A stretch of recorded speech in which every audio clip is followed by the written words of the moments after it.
Down the front of them. One thing I'll give at least 12:30 kickoffs. I know we've got another one next weekend.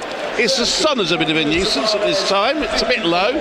Clive, we've waited about 2.5, 3 weeks for some sun to come out, and when we least want it, here it is. So essentially we're quite blinded when we turn to our right-hand side, aren't we, at the moment? Yeah. Anyway, the teams posing with the mascots. I'll just check the mascots today are Jensen Taylor, Cole Newman, Joseph Regan, Joshua Richards, Noah Cahill, Reese Blackledge, Jack Fisher, Cian Lucid, Oliver Lucid, Charlie Ruin and Tom Whitty. Going to be churlish not to mention the away mascot, who is Henry Sherborne. So we're almost ready. Officials all in black this afternoon. Josh Smith, our referee. Sky Blues, well, they're going to change ends, so the Sky Blues will kick from left to right as we look at it towards the away fans.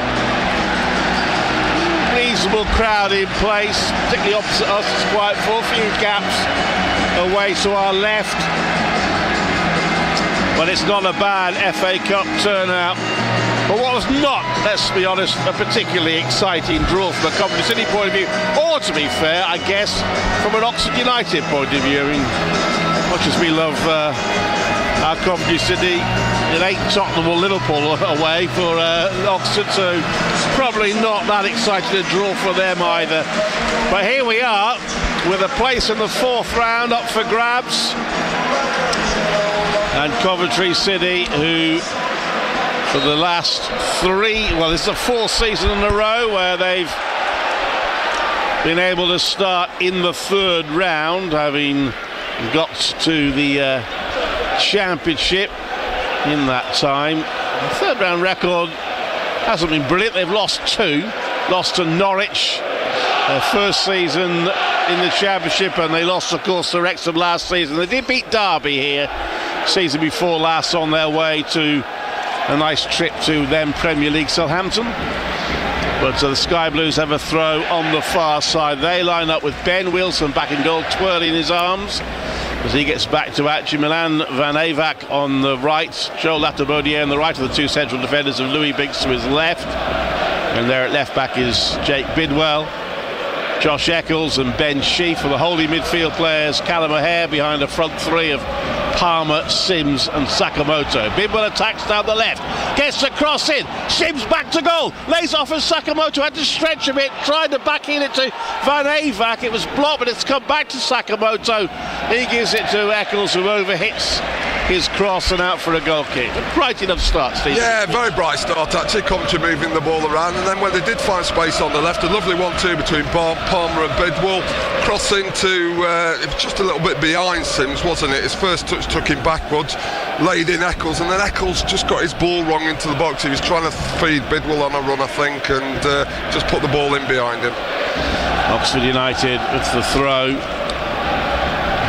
Down on that right hand side, currently fifth in League One with a relatively unknown manager, though he's had plenty of experience around different parts of the world, as Ben Wilson collects the ball outside his penalty area and plays it to Binks. And now it's Van Eyck. Ball probably hit his hand there, but it came off his body onto his hand, so play continues. Sakamoto cuts inside, gets it to O'Hare.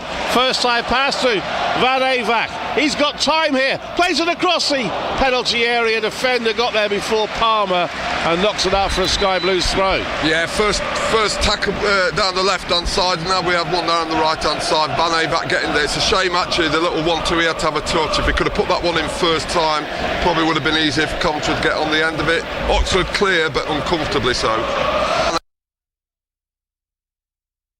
Latabodier, he lays it off for Biggs, who plays it forward for Eccles, out to his left hand side. Now it comes to Palmer, and Palmer back to Biggs, who switches it out to the right to Van Eyck. Can't quite reach that. It's a throw into Oxford United.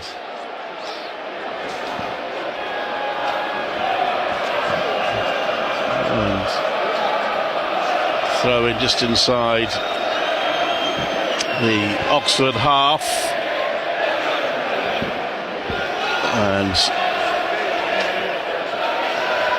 This throw goes all the way back to the Oxford United keeper.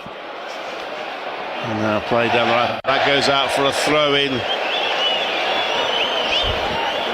to the Sky Blues, to Oxford rather, on the far side. 0-0 in the early stages here. Yeah, and Coventry dominating the early stages. I know it's early days, but Oxford had a little bit of possession there, but they couldn't get out their own half. Actually, Coventry were pressing well and actually won a throw-in deep in Oxford territory. So good start, got to keep this going.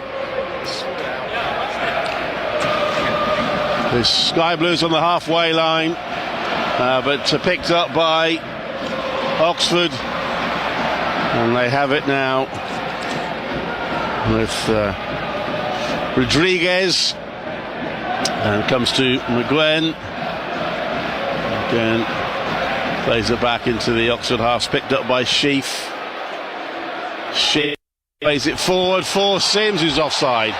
Flag goes up, free kick to Oxford United. Well, I know he's offside there, Clive, but Oxford are very, very high up the pitch, bearing in mind the ball's on the centre circle, and I do feel that there are little balls to be played in and around.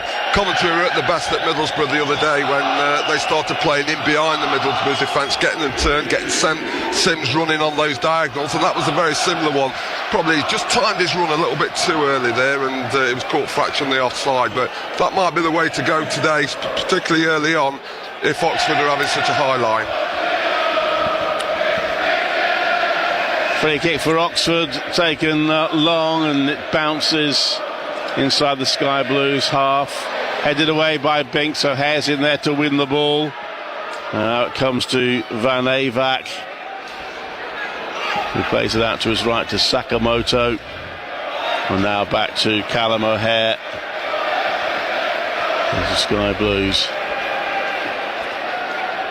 halfway inside their own half. Van Avac has it on the right, gives it to Sakamoto, chips it forward to Palmer. Casey Palmer now tries to get across, and that's blocked. It's out for a throw to the Sky Blues by the corner flag. Yeah, and it was a good Palmer, a little bit what I was talking about, a high line. Palmer has actually identified that, made that diagonal run in behind, and Sakamoto played him in there. They've won a throw in high up the pitch. Van Avac will take and sees the ball back from O'Hare, gives it to Sakamoto. Van Avac, though, loses possession, and it's kicked long by Oxford and out for a Sky Blues throw. Halfway inside their own half, early stages of this FA Cup tie, and it's picked up now by Van Avac, and now it's Binks forward to Palmer, who turns. Casey Palmer slides it out to Bidwell, who's tackled but manages to retrieve the ball. Jake Bidwell plays it back and wins a corner off the Oxford player. First corner of the game. Yeah, and Oxford, they've not been too clever actually defensively for corners this season. They've conceded quite a few, to say they're a team up near the top, so I don't know if Coventry have looked at this, if they found a weakness in that defensive line-up, but certainly something that they should have been working with. So Eccles to take the corner on the left. Josh Eccles. He curls it in towards the near post. Latabodiere with a header, and it's gone in. Latabodiere headed into the ground, and it bounced in somehow. Oxford defenders statuesque, and Coventry City take the lead. A goal from a corner. Eccles delivery towards the near post. Latabodiere's header. It's Coventry City 1, Oxford United 0. Well, just on cue, I said that they've been conceding goals at set plays, and they were static, Oxford. It was almost as if they expected to. I'm not really sure how it went in. It was a ball into Latabodiere near post. He just flicked it towards goal. I suspect it must have hit an Oxford player because the goalkeeper was static. The rest of them weren't. The ball was in the back of the net. So I'll be interested to see that one again and just see how it did find its way in. Doesn't matter though, it's 1-0 and Latabodiere's going to get the credit for it. So a great start then for the Sky Blues. They lead by a goal, so they get the early goal to settle them down against Wrexham. They were 2-0 down in no time. But no such worries here as they draw first blood. The goal coming in the 8th minute. Latabodier's second for the club. His first having come in the draw at Hull. And here's Van Avac on the right, plays it infield to Eccles, who loses control of it, and Oxford look to launch an attack pretty much there first, through the middle with Harris, out to the right hand side, cross comes in, it's cut out by Bidwell, and the Sky Blues will bring it away. Palmer trying to play it away from danger, gets into trouble, and it's Oxford with Harris, gets a shot, it's deflected and in, and Oxford have equalised, and it's on its feet, shouting at his defenders. Palmer gave the ball away initially, and Oxford are level almost immediately through McGuinn. It is Coventry City 1, Oxford United 1. Yeah, and I think it was a Mark Harris shot that was deflected right into the corner of the net. Wilson scrambling across, but he couldn't do anything about it. And you're right, it's Palmer initially did well to win the ball, but he then started to dribble across his own box 20 yards out. Got the ball robbed by Brannigan, I think, who fed Harris. It was a quick fire shot. It's hit a player who's found the corner of the net. Well, we have a cup tie inside the first 10 minutes. Coventry City 1, Oxford United 1. And that's got the Oxford fans going. Mark Harris has scored twice against Charlton, the last league game, on target here. And if you're following the game, by the way, remotely, assuming you aren't listening to us, don't panic. It's not Coventry City 0, Oxford United 1, as it says on Press Association. They seem to have missed Latabodier's goal. Here's Ellis Sims for Coventry City. Pulls it back. Sheaf. It's 2-1. Unbelievable start to this game. Sims, the creator, found room on the left, pulled it back, and Ben Sheaf just had to side foot it into the net, and the Sky Blues restore their lead immediately. Coventry City 2, Oxford United 1. Well, that's better, and Sheaf will get the credit for the goal, but all the work was done by Sims. So 2-1, the Sky Blues leads. And Clive, how well did Sims do there? He had his back to goal, he was on the byline, and he did a brilliant turn, Gyökeres style, from last season. Found Sheaf, and Sheaf had, well, I won't say the simplest thing, there were retreating players, but he did manage to score from, 8-10 yards out with a side foot. Well played though, Sims. You know, listen, sometimes people think he needs to score more, but, you know, when you're making goals like that, that was fantastic play. So Coventry 2-1 up, and now it's the Sky Blues winning possession again. Van Avac gets it to Sakamoto, now Sheaf 1-2 with O'Hare, then Sheaf curls it in looking for Sims as a diving header away. Bidwell goes for the shot, which comes off, well, it didn't come off a defender, actually it's a goal kick, but it looped in the air and landed just over the bar for a goal kick to Oxford. Oh, they're horrible for goalkeepers, those. It fell for Bidwell. You think he's going to fire it in low, and he's on the stretch, and he actually gets a loop. He doesn't mean to do that, and all of a sudden as a goalkeeper you're set and you think, my God, that's going to go over me head and in. But thankfully for Simon Eastwood, it went just over the top of the bar. Otherwise it would have been 3-1 up in next to no time. It's Oxford United halfway inside their own half.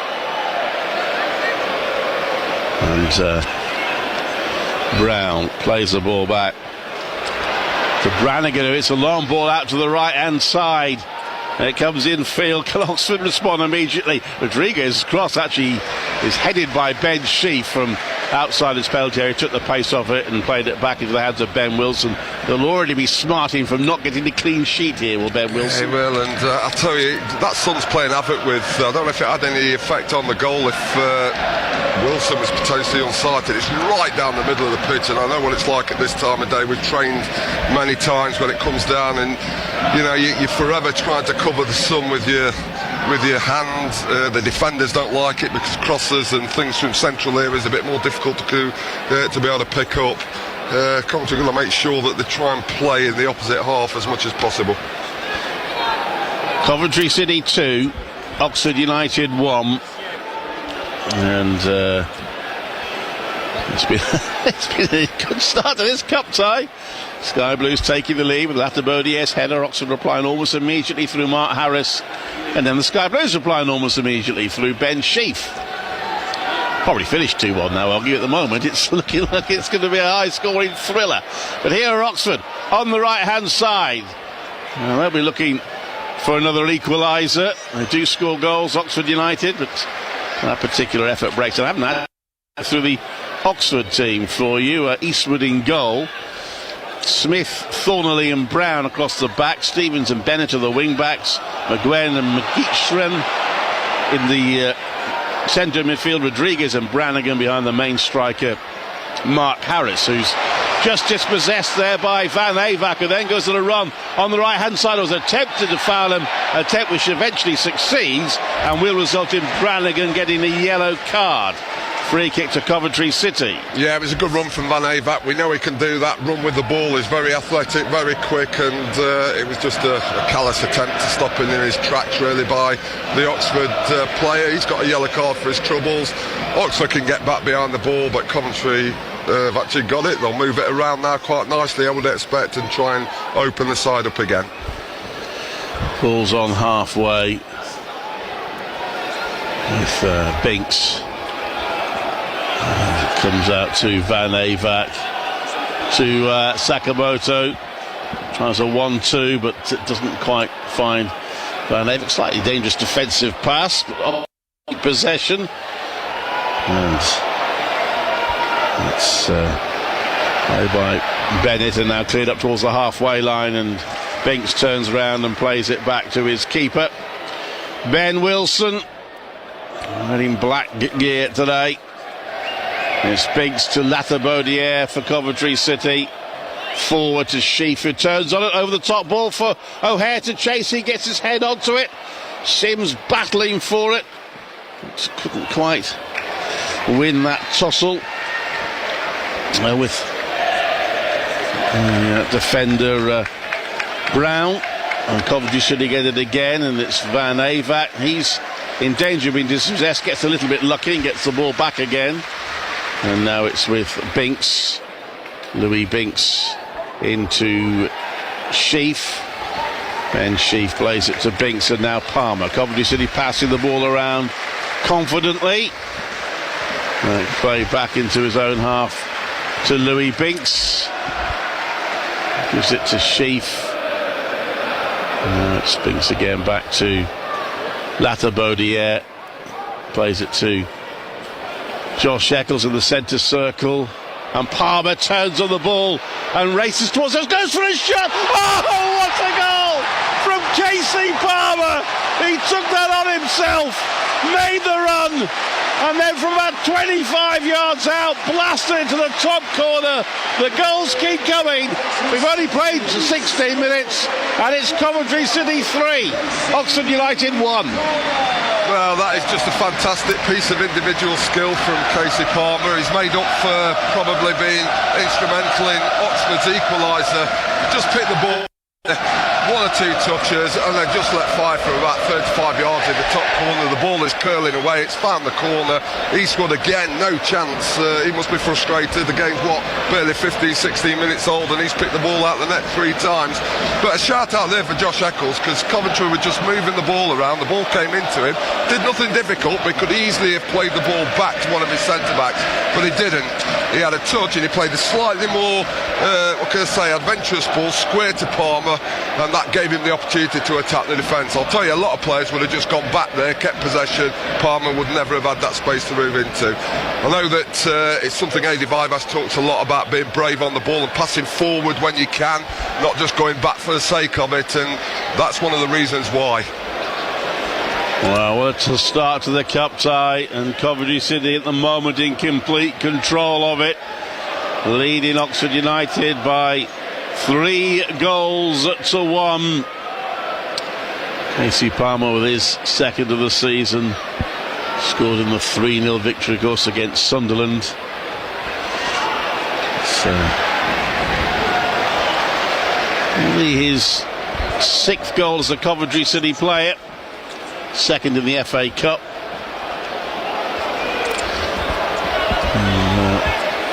Sky Blues. Well, Mark Robbins will be feeling pretty good.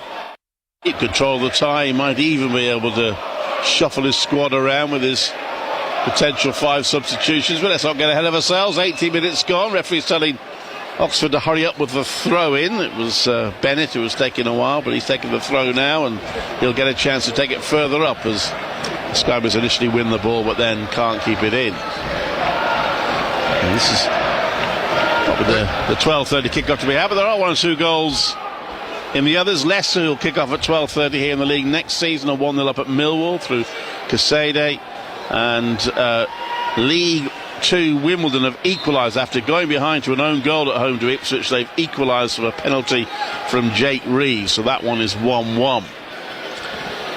This one, though, the Sky Blues leading already by 3 goals to 1. Latabodiere, Sheaf and Palmer for Coventry City. 3 different goal scorers as well. Yeah, and I'm just looking at the changes Mark Robbins has made, and a lot of people have said, Palmer and O'Hare playing the same side. Well, I know we're playing a Division 1 side, but, you know, Palmer's playing that role a little bit differently. He's coming for right, and he's starting on the left-hand side, but he's drifting all across the midfield. You've seen him on the right-hand side quite a lot. He's dropping deeper. He's causing different problems for the opposition to what Wright does.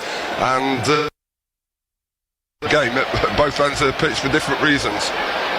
Is Callum O'Hare for Coventry City, finds Sakamoto on the right-hand corner of the penalty area. He delivers it for O'Hare, pulls it back. Oh, he was just shrugged off it there, Palmer, as he was opening up to make it 4-1. Brannigan was strong and just knocked him off the ball and got it safely back to his keeper. And he needed to be, and it was a good move again. Coventry getting a lot of space. O'Hare was instrumental in all that build-up, and then he lends it to Sakamoto, gets it back in behind again. Good cross to Palmer. I thought Palmer was going to get another then, but, you know, credit Brannigan for being very strong defensively, tracking his runner and ushering it back to Eastwood.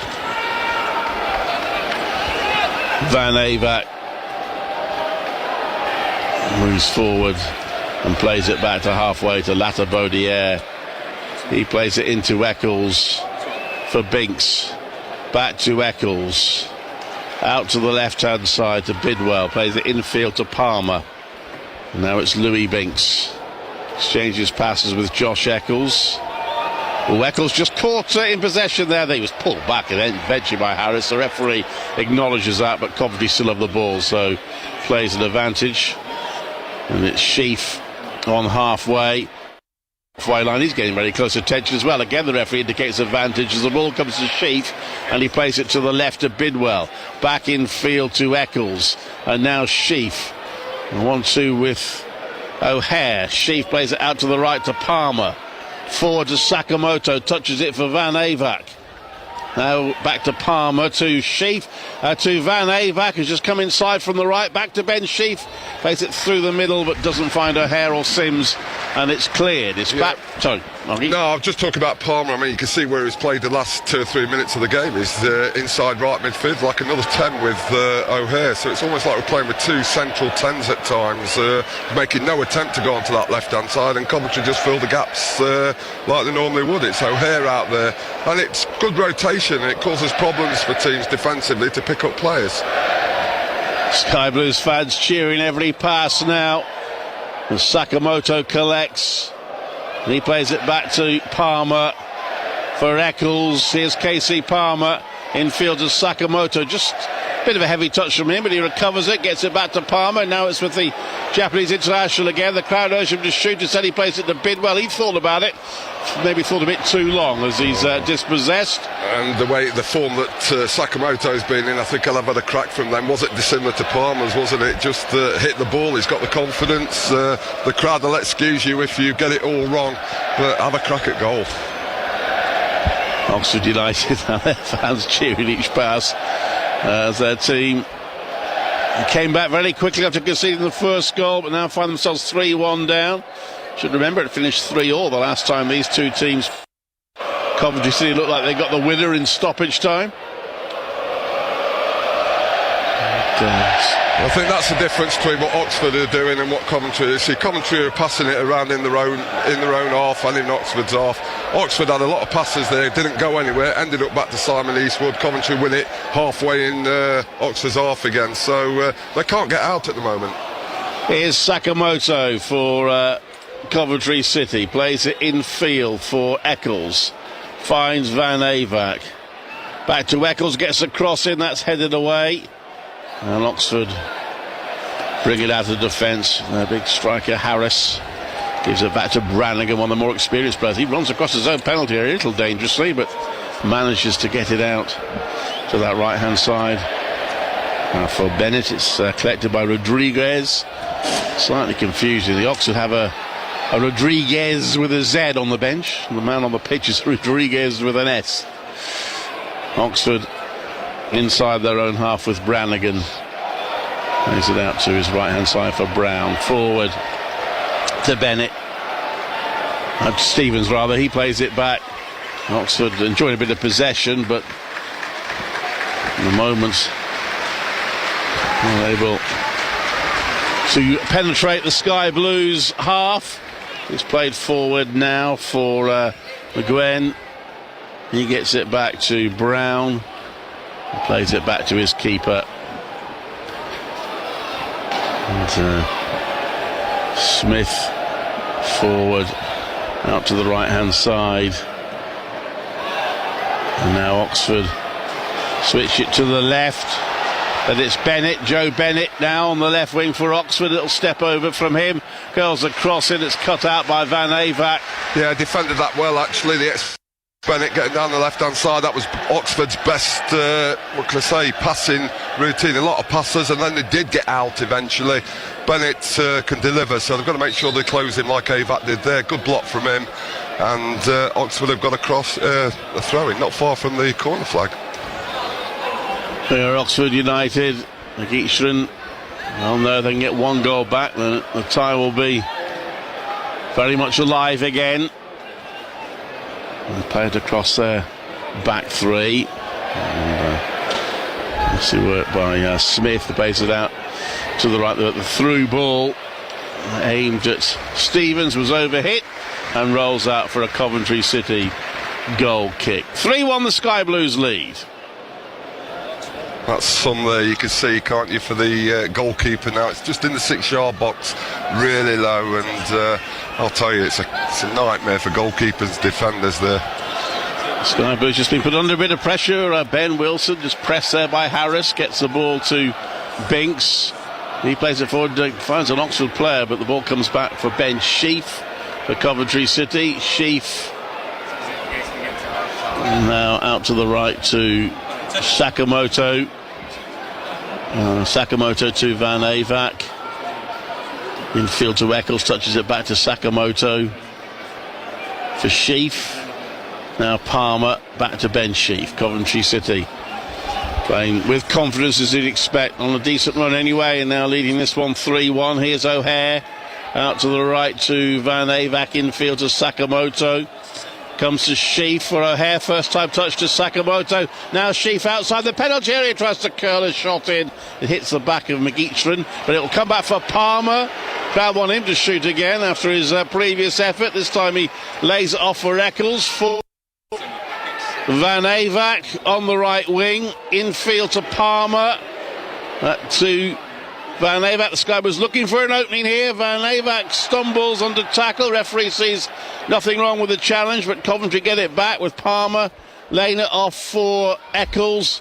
Now Sakamoto on the right into O'Hare. Races to the right wing, keeps it in, plays it to Sakamoto. Still on the right wing, just about level with the Oxford United penalty area. And it comes to Latabaudiere, now Binks forward for Sheaf. Ben Sheaf finds Palmer in the middle.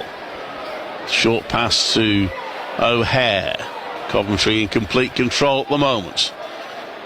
The pass from Sheaf is a little overhit for Latabaudiere. Has to scamper back to get it. Gives it to Van Avaak, back to Latabaudiere. Again, wasn't the best of passes for Latabaudiere. We made it work a bit here. He gives it to Sheaf. Now Eccles, and it's Van Avaak on the right hand side, gets it to Sakamoto, and Van Avaak to the byline, but his cross isn't the best, and it's caught by the keeper. Coventry very patient there again. Lost how many touches that they had, but eventually Avac gets a lot of time to get his cross in from the sideline and actually should do better than miss Eastwood. No, it's Oxford on the halfway line, but they lose it. It's won by Callum O'Hare. Callum O'Hare was fouled. Free kick, Coventry City. Just inside the Oxford United half.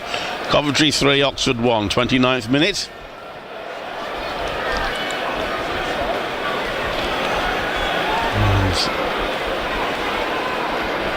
This free kick on the left, taken short.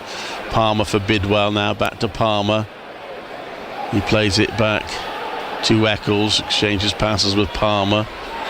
Casey Palmer now, a little burst of acceleration. He's fouled. Free kick to Coventry City. It's going to be a yellow card as well. Second. Under dangerous position as well. Get right footer on here, attack this ball in. It's all about the quality first, and then the ability to be able to just burst through that line of Oxford defenders that they'll have at this set play, and see if you can get on the end of it. Rodriguez.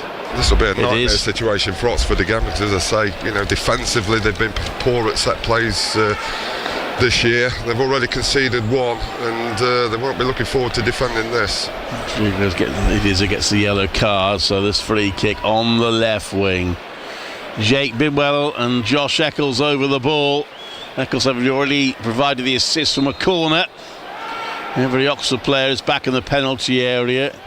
There's a two-player wall. It's just about level with the edge of the penalty area. Bidwell floats it in. There's no Sky Blues forward near that. It's headed away comfortably. We'll come back to Eccles for Bidwell on the left wing. So I can't understand the left-footed cross there. It went nowhere near a Coventry player.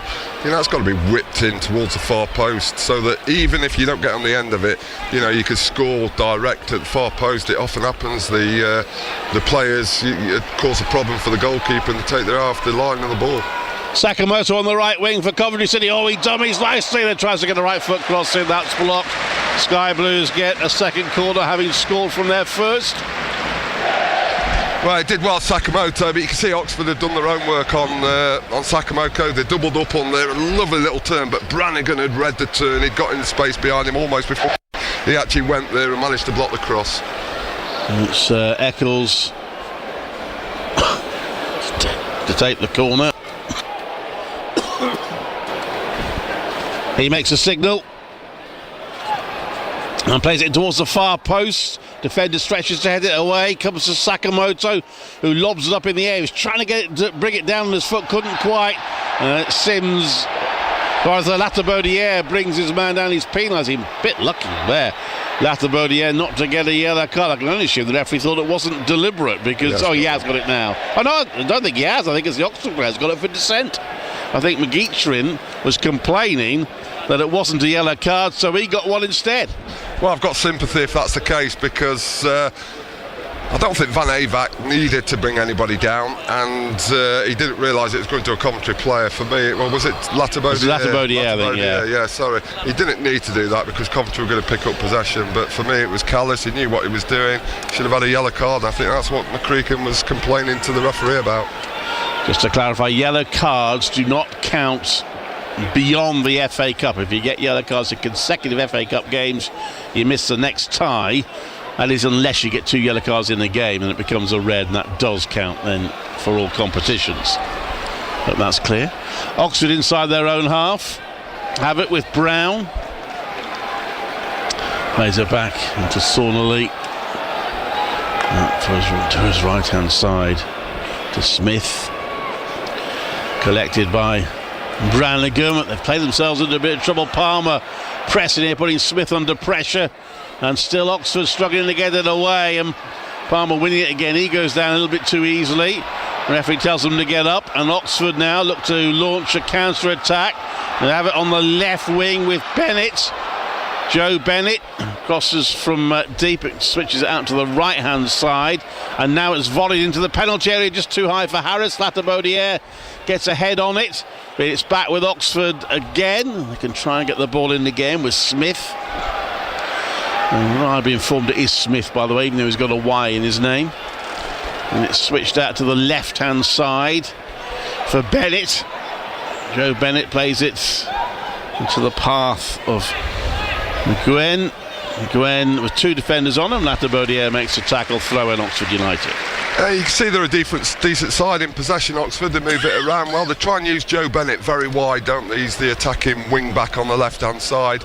Van Avac should have seen this ball. I think it's about 5 times now played out to him. Just don't overcover. Make sure your distances are right, because there'll be a time when he could probably intercept that ball. It's coming from such a distance. Bennett for Oxford United. Infield to Brannigan, back to Bennett.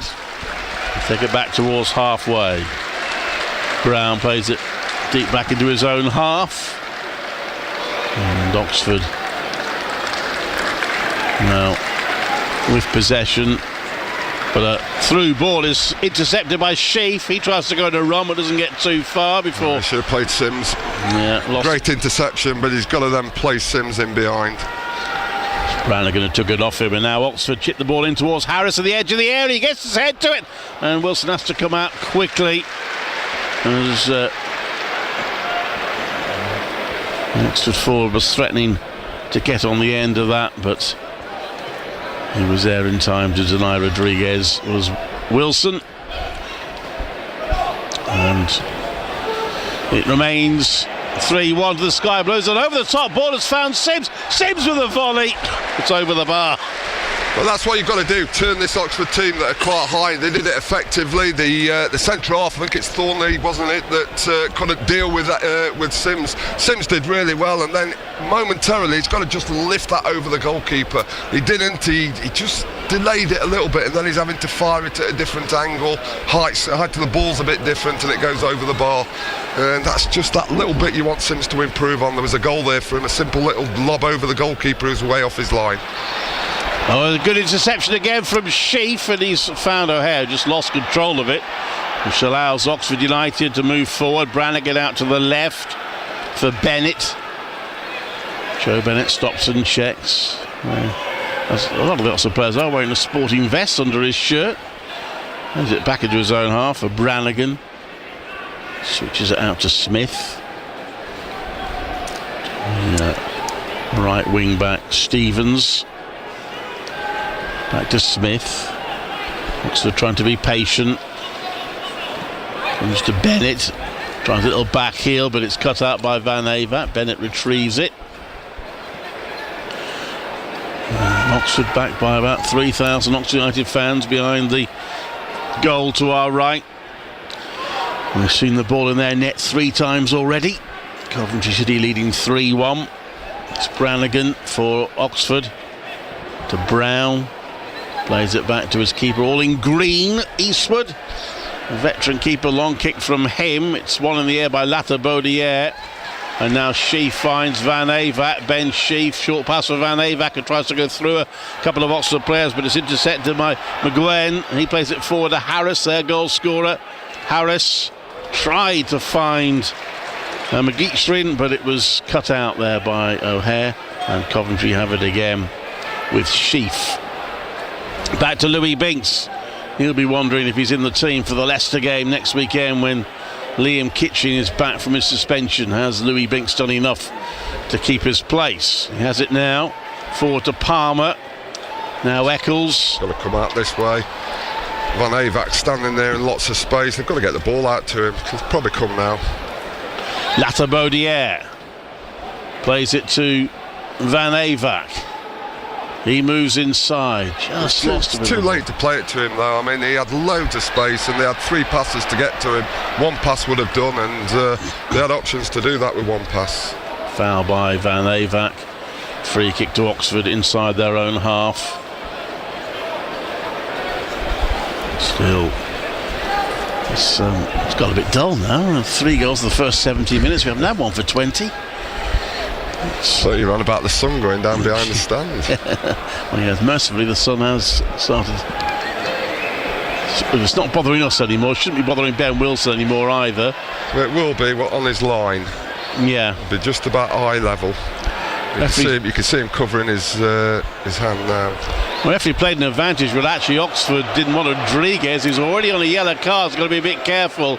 It was he who was fouled. Palmer's shaking hands with him.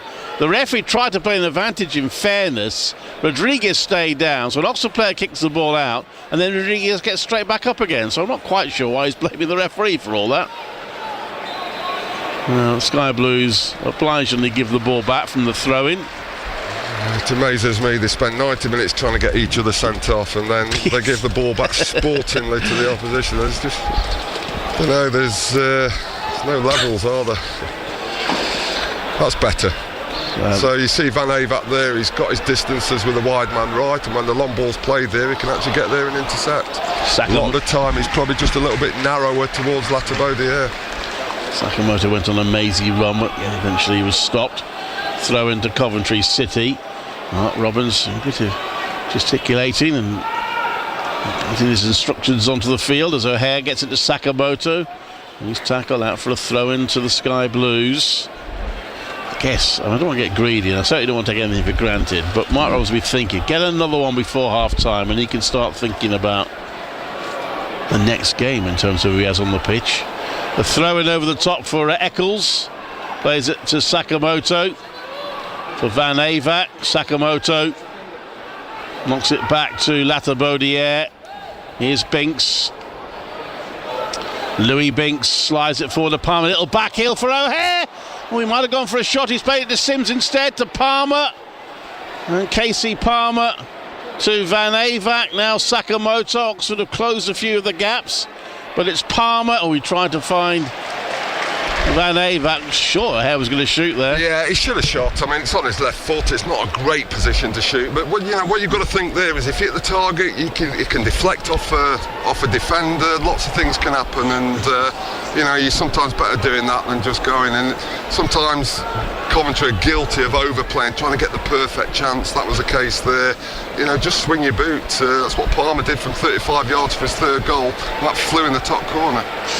FA Cup, Leicester City now 2-0 up at Millwall. Ricardo Pereira for them, and Ipswich now lead Wimbledon 2-1. Axel Tuanzebe for Ipswich as Oxford, all know they can get a goal back. It will change the complexion of this tie, which at the moment you feel Coventry are in complete control of, but can change if Oxford can find a way through. We've seen their attacking threat already when they have gone forward, which hasn't been too often so far this afternoon, but they're trying now.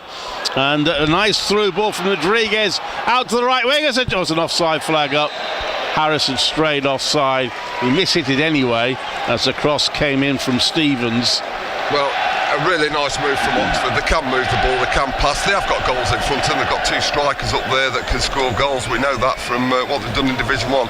Really good defending from Latabodiere. He let Mark Harris go offside. You could see what he was intending to do when the cross came in, and he was caught offside. Latabodiere audaciously chips the ball over Harris's head inside the penalty area to find Binks, and now it's Sheaf. Plays it down the left wing, but no Sky Blues play on the end of that, so it's back with Oxford United. Again, a lot of space in behind that back four of Oxford, or back three of Oxford, should I say, if they want to play in there. It was a little bit straight and a little bit long then, but might have been the better ball. Oxford on the right wings, chip forward to Rodriguez, who's dispossessed by Palmer. Throw in to Oxford on the right hand side. Rodriguez hobbling a little bit.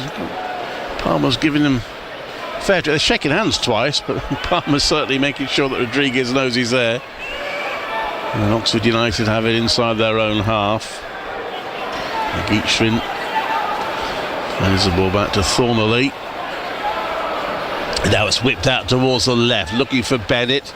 Van Avac does well, gets a boot on that to intercept it. That's the ball I'm on about. They like that ball, don't they? But Avac there just readjusted himself there, and he could get to the ball before it actually reaches the left wing back Bennett, and Coventry get in possession. And so it's good defensive play. Just readjustment very slightly on his position. He's got to keep doing that all the game. Here's Palmer for Sakamoto, but he's crowded out of it.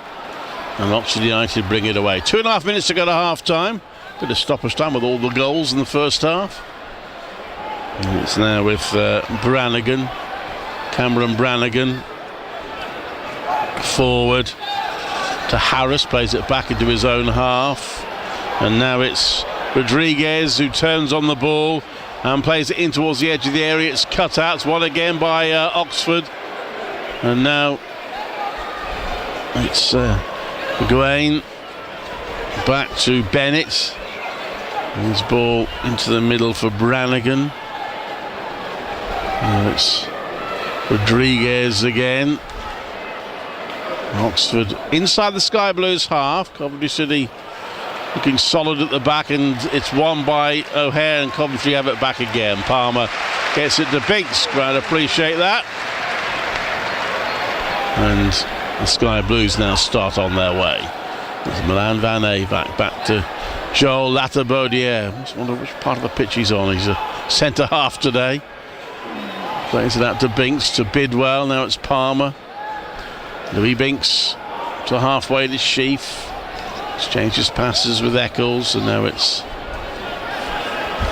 Latabaudiere to Van Avac. Latabaudiere into the centre circle to Sheaf.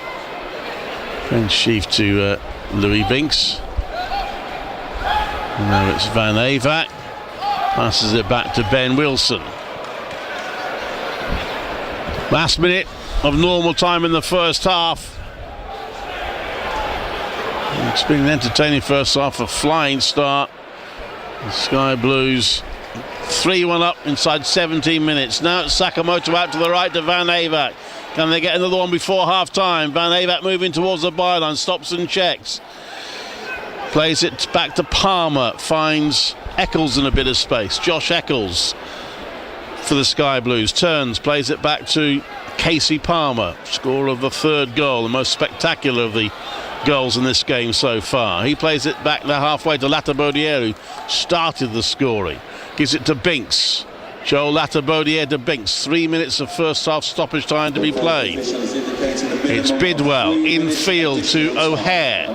Callum O'Hare tries to find Bidwell, doesn't succeed, and now it's Oxford United looking to break down the right hand side with Stevens, followed by Sheaf. Almost got to the byline. The Oxford player, in fact, won the throw-in on that far side. The throw-in comes to Brannigan. Brannigan now lays it back, and now it's a attempted pass to try and find Bennett here. It's cut out over the top, ball for Ellis Sims. He's got two defenders in front of him. Callum O'Hare racing to get up in support. Sims finds O'Hare, who's tackled unfairly. Sakamoto rather, who's tackled unfairly, and that's a free kick to Coventry City just outside the penalty area. Yeah, and listen, that's all about Coventry soaking up a lot of pressure, but defensively being in a very good position. Sakamoto wins it. Just one long ball for Sims. He's in behind. Sakamoto gets the ball back from him. He carries on with his run. And brought down by, I didn't catch which player it was, but did he get a yellow card? No, he didn't. Okay, maybe because he actually won the ball, but it was deemed a tackle from behind. Really dangerous position. There's only one man going to take this, and that's going to be Van Avac. It's not Jake Bidwell, is it? Milan Van Avac then. It actually favours a left footer, this. It's just to the right-hand side, isn't to the goal, but I've got a feeling Van Avac's taking this. 4 players in the wall. Inside the penalty area, joined by a 5th. Simon Eastwood organising. It is Bidwell and Van Avac who are over it. Well, if it's the target over that wall, he's got a real chance here. Van Avac takes a breath, runs up to the ball, floats it, just got it a bit too high. It ripples the top of the net and it's out for a goal kick. Yeah, he just couldn't get it down enough, could he? The ball was far enough back for him to get it up and down, but he just couldn't do it at that time. I think if he'd got the dip with it, he'd have scored. Non-league Maidstone United have taken the lead against Stevenage in the FA Cup through a Sam Corn penalty. Maidstone 1, Stevenage 0. Trip to Maidstone in the 4th round, anybody? Not that we're there yet, of course. Sky Blues leading what you wish for. by 3-1. It's flicked on for Oxford. Van Avac has to retrieve the ball and finds Eccles. Josh Eccles turns, he's fouled. That'll be a free kick to Coventry City, and could well be the last. The ball was still moving when Sakamoto tried to take the quick free kick, so the referee asked him to take it again. And the Sky Blues playing it along the defence. So you see out the last few seconds to half time now. And that will have been a very satisfactory first half. And there it is. Entertaining stuff. The Sky Blues ahead in the 8th minute. Mr. Joe Latabodier got to the end of a Josh Eccles corner. Mark Harris equalised with a deflected shot almost immediately for Oxford United. In the 11th minute, Ben Sheaf, set up by Ellis Sims, made it 2-1. And then a spectacular strike by Casey Palmer means at half-time it's Coventry City 3, Oxford United 1, and quite satisfactory, Steve Grizzich, from a Sky Blues point of view. Very satisfactory. Listen, we've had to endure a lot of rain, haven't we, recently, but it's raining of a different kind at the CBS today. It's been raining goals, particularly in the first 15-20 minutes. Coventry get their noses in front, and deservedly so, and then in blink of an eye, Oxford were level, and that didn't upset Coventry at all. They just kept playing the game, went 2-1 up, went 3-1 up. The quality of the goals have been very good, haven't they? The first one was a corner, a set play that they've worked on. Palmer was probably guilty of losing the ball moments later when a deflected ball beat Wilson in the far corner to bring Oxford level. But then, Coventry just dominated. It was a fantastic turn from Sims in the far corner that set up Sims for Coventry's second goal, and then an even better shot from 35 yards from Palmer to make it 3-1. Coventry, for me, have been totally on top. They've moved the ball well, they've pressed well against Oxford. This Oxford side aren't a bad ball and they move it well, but they can't compete with Coventry when they play like that in the first half. And it's 3-1. Coventry have got to keep doing that in the second half, because it will get a little bit more edgy if Oxford get a goal back. They're well capable of winning this game 4 or 5 if they keep playing the way that they are playing at the moment. And a shout out for Palmer, who I think was the man of that half. I know he's probably guilty of losing the ball for their goal, but the way he's just flitted across the pitch and played in different positions has caused Oxford a lot of problems, and one of the key reasons why Coventry have had the ascendancy for that period. Martin Winch, who hasn't been able to watch the whole half because he spent much of the time trying to persuade the right people to change fuses here and plugs there, but from what you have seen, what have you made of it so far, Martin? Bring me up to speed. What happened in the first 17 minutes? What a start. A chaotic sort of 9 minute spell where we treated to 4 goals, 3 of them in the favour of Coventry. Every time Coventry have gone forward, it just feels like they are dangerous. They're going to cause problems. I was just looking at the stats. Oxford have just shaded possession, but Coventry, when they've had it in all the right places. And I've not felt this comfortable at half time. And looking at Oxford, they look like the Coventry that came up from League One, so they're top end League One. Coventry, I'd argue, top end Championship. And we know when Coventry came up to that Championship for that first season, they struggled to compete with the teams at the top end, as good as they were, as good as Coventry were. And I just think there's that, you can see that gulf between the two sides. Both sides want to play it, but Coventry just have better class in every single area, and I think that's what will get Coventry through today. Just they've got superior quality throughout the team. Yeah, I'd 100% agree with that, especially the possession thing. I mean, the fact that Oxford have shaded it, but you're absolutely right. When Coventry have got the ball, they've got the ball in the right areas. Oxford haven't. They've been passing it around the back. They're being well closed, aren't they? And Coventry have nicked it so many times in those areas, which proves possession for possession's sake means nothing. I've just been in this. No two halves are the same, Martin, are they? That's the only thing I would say. And Mark Robbins, I'm sure, will be saying that. Look, you've been well on top in that half and you've got a 2-goal cushion. Do not relax, because if you do relax and Oxford suddenly get one back, it becomes a lot more difficult. They've got to keep doing in the second half what they did in the first. So there we are in the 12:45 kick-off, and Newcastle have taken the lead against Sunderland through a Dan Ballard own goal. Sunderland 0, Newcastle 1 here at the Coventry Building Society Arena. It's Coventry City 3, Oxford United 1. Here lies a popular soul, someone who was loyal, trusting, and 100% faithful. No wonder they're no longer with us. Welcome to The Traitors, where 22 people play the ultimate game of treachery for a big cash prize. I want to catch a traitor. I don't trust anyone. Play it dirty, and you might come out on top. Play it nice, and you could end up 6 feet under.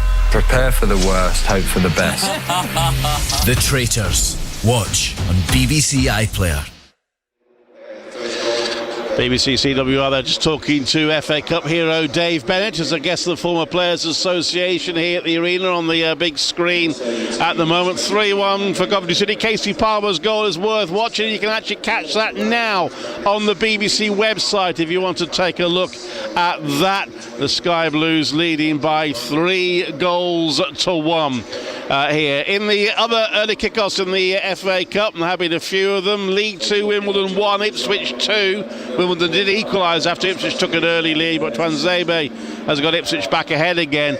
Non-league Maidstone United leading Stevenage by 1-0, courtesy of a penalty. Nice piece of feedback there from Benno. Millwall 0, Leicester 2. Casaday and Ricardo Pereira for Leicester. As I mentioned, the 12:45 kickoff. Sunderland 0, Newcastle 1. There are a couple of early kickoffs in Leagues 1 and 2. In League 2, Derby County are 2-0 up at half-time at Fleetwood. Coventry kid James Collins getting their second goal. And in League 2, it's Harrogate Town 1, Doncaster Rovers 1 in the early kickoff there.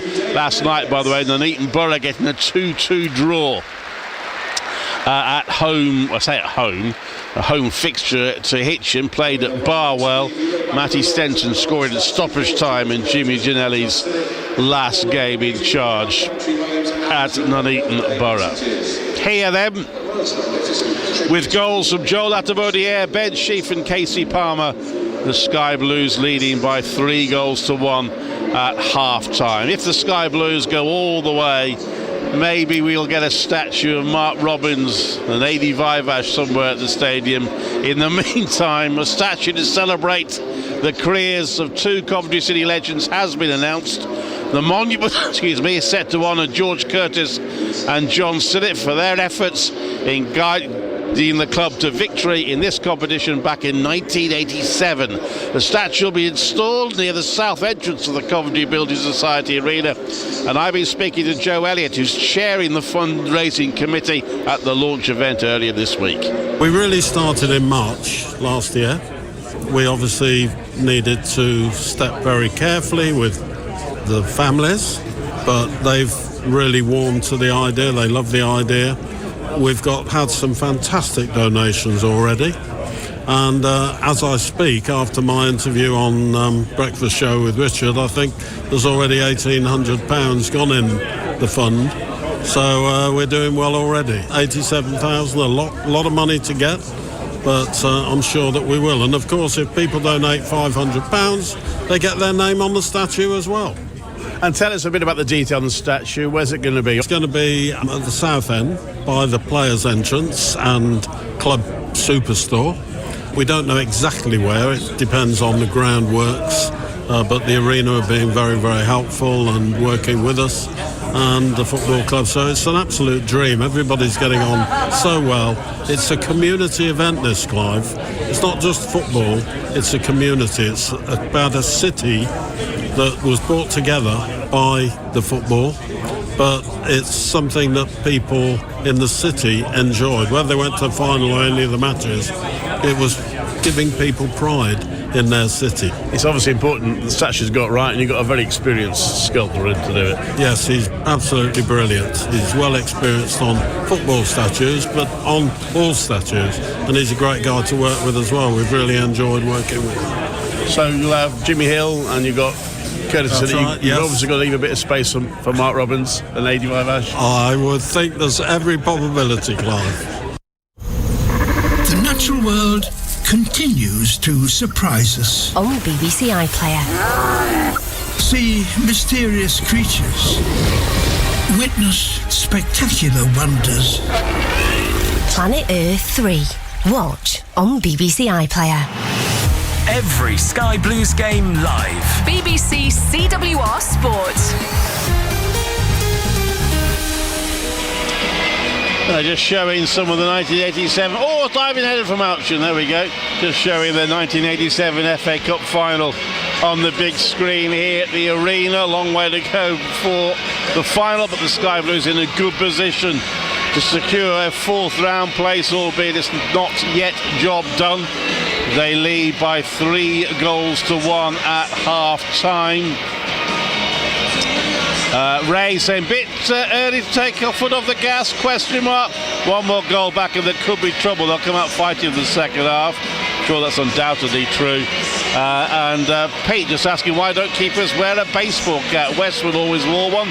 Doesn't make any sense when the sun is so low. Well, I'll ask Oggy about that when he returns here for the second half. Non-league football this afternoon. If you're looking for a game to watch, we will have reports on Stratford Town at home to Stamford, while Leamington are away to Berkhamsted. Quite a lot of our teams are at home this afternoon. In the Northern Premier League, Coleshill Town at home to Corby, Rugby Town at home to Sporting Calcer, and Coventry Sphinx to Spalding United, and that game has just been confirmed as on after a pitch inspection. Also at home, United Counties League, Coventry United, Racing Club Warwick and Rugby Borough all at home, as are in the Midland Premier, Addison Town and Studley. So plenty of options if you want to go and see some football this afternoon after this one is done and dusted here. There's also ice hockey tomorrow at the Sky Dome in yet another ludicrous weekend for Coventry Blaze. They've travelled to Scotland today. They'll take on the Dundee Stars, and then they come all the way back tonight, get back in the early hours and prepare to play Manchester Storm at the Sky Dome Arena tomorrow late afternoon. Head coach Danny Stewart has been speaking to Trent Hudson about how close the league currently is. I think I say it every year where it seems to be as competitive as it's ever been, and I think in the second half you'll start to see some teams kind of pull away a little bit, and sometimes with the way our league is set up, that might be down to staying healthy and a little bit of luck and a lighter schedule in the second half if you've made it through the first half. So it's Sheffield is just on another level right now. They're a deep quality team. They've got 4 great lines, and there's good back end as I've seen them that maybe ever have with their goaltending and their defense, and they've stayed away from key guys getting injured as well, which is always a help in this league. And I just like I said, they just seem to be on another level. But as for the rest of the league, it's you could win 3 or 4 in a row and spring up to third or second, and you could lose 3 or 4 in a row and spring right down to 9th or 10th. So it's obviously brings a little bit more stress to us week in, week out. But I'm sure it's something that the fans enjoy, and it just keeps us on our toes and make sure that we gotta be prepared week in, week out, and go out and play our best. We make short-term and long-term goals, and we try to focus on our habits. So I guess I'm going to be a bit disappointing in terms of New Year's resolutions. So we haven't specifically come up with any of those, but I think maybe as individuals you'll find a few more, and maybe you'll have to get some of the players on there and ask them. And next time out, of course, Manchester Storm. What are you thinking ahead of that one there towards the bottom? But I guess notably, after the game, all the team will be in the Crosby's Bar signing, won't they, for the fans? Yes, yeah, they'll be available, and people, need to bring everything they need to get signed, and the players will be there for as long as they need to be. And in terms of Manchester, I think what we spoke about earlier in terms of how tight the table is, a team's placement in the standings means nothing to me right now, and nothing to our group, because like I said, one weekend you could drop 4 places or go up 4 places. So all these teams are good up until I think the last 2 weeks. Manchester was sitting there in 3rd or 4th place and in good position. So they're a really hard working team. And they've played well this year. They defend well, and their goaltending's been good for them this year. And and it'll be on the back of coming back from a Dundee trip, right? We got to go up on Saturday to Dundee, the day of the game, and play a game and come back down and then try to find some rest before we play at home against Manchester. So a very, very tricky weekend coming up for us. Here lies a popular soul, someone who was loyal, trusting, and 100% faithful. No wonder they're no longer with us. Welcome to The Traitors, where 22 people play the ultimate game of treachery for a big cash prize. I want to catch a traitor. I don't trust anyone. Play it dirty, and you might come out on top. Play it nice, and you could end up 6 feet under. Prepare for the worst, hope for the best. The Traitors. Watch on BBC iPlayer. BBC CWR Sport. The sound of the Sky Blues. This game, of course, has been the reason why it's a 12:30 kickoff. It's been televised for international TV, and Andy is watching from the warmth of Cyprus. Great to see Robbins going for this match with positive team selection. Mark Robbins making just the 3 changes. One of those arguably enforced because Van Avak is injured. He also changed goalkeepers and put in Latabodiere for Thomas, but those are the only changes. Pete was asking the question, Oggy, why don't keepers wear a baseball cap if the sun's a problem? You know, somebody's just asked me that in the press room now. I hated wearing a cap. I can tell you, in all the games I've played, I've probably managed about 40 minutes with a cap in the whole of the God knows how many. One of the reasons is it gets so low, and the peak of the cap then has to come low, and that's fine. You can see there, but you can't see anything above it, and that's the reason why I hated it. So you're forever having to do that, and it became pointless. So that's the difficulty. Interesting substitution for the Sky Blues here. Bobby Thomas is coming on from Milan Van Avak. You imagine that's just to give Milan a bit of a rest. Latabodiere will go to fullback, won't it? So I would imagine actually he's probably got a little bit of a knock because 45 minutes. I don't know, maybe unless it's right, pre-planned, give each of them a half each. I don't know. Oxford are making 2 substitutions. And Billy Bowden, who scored a hat-trick for Bristol Rovers against Coventry in 2016, is coming on. He's replacing Josh McGeachrin, and Stanley Mills is also on. Not sure who. Smith. He's placed Smith, the wing back, Austin Smith. So we'll see how they line up in the second half. And we're underway with Oxford. It's a few years since he got that hat-trick, but he was pretty good, and he's been a good player, Billy Bowden, and you know, he knows where the back of the net is for a midfield player. So those are the changes at half-time. As Palmer picks it up for Coventry City, slides it to O'Hare. O'Hare's on the penalty area, he shoots. Keeper dives to his left and makes the save. Eastwood. Coventry City almost getting their 4th inside the first minute of the second half.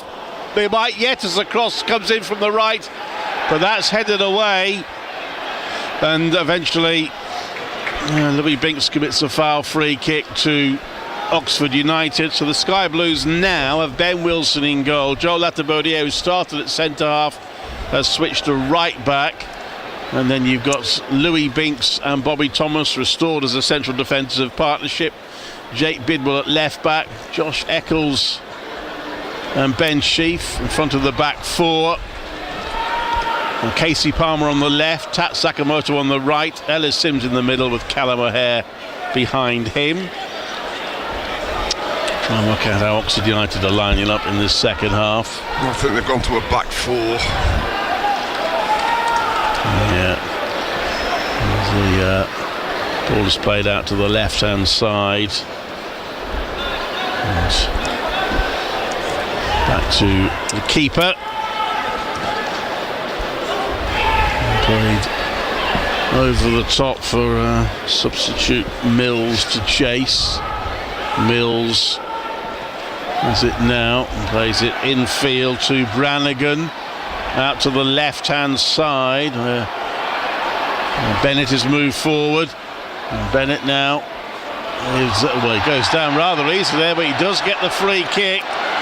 Latabodiere looks askance as the referee gives a free kick. Right, 2 things there. One is it's Bennett getting that width again down that side. Try and get close to him. You don't want him running at you like he did then. But I don't think Latabodiere did a lot wrong then. It was almost a case of Smith moves the ball one side of him, then just pushes into him, and the referee falls for it. So I'm not really sure how Latabodiere can get out of the way. So free kick on the left for Oxford United. Here. It looks vacant of Coventry players, so they're going to have to clear the lines well. Brannigan to take it. No, it doesn't beat the wall, two-player wall. Jump and get their heads onto the ball. It's out for a throw-in to Oxford United. Sky Blues leading 3-1 at half-time. And looking to wrap this cup tie up. Sakamoto gets the ball out from the corner.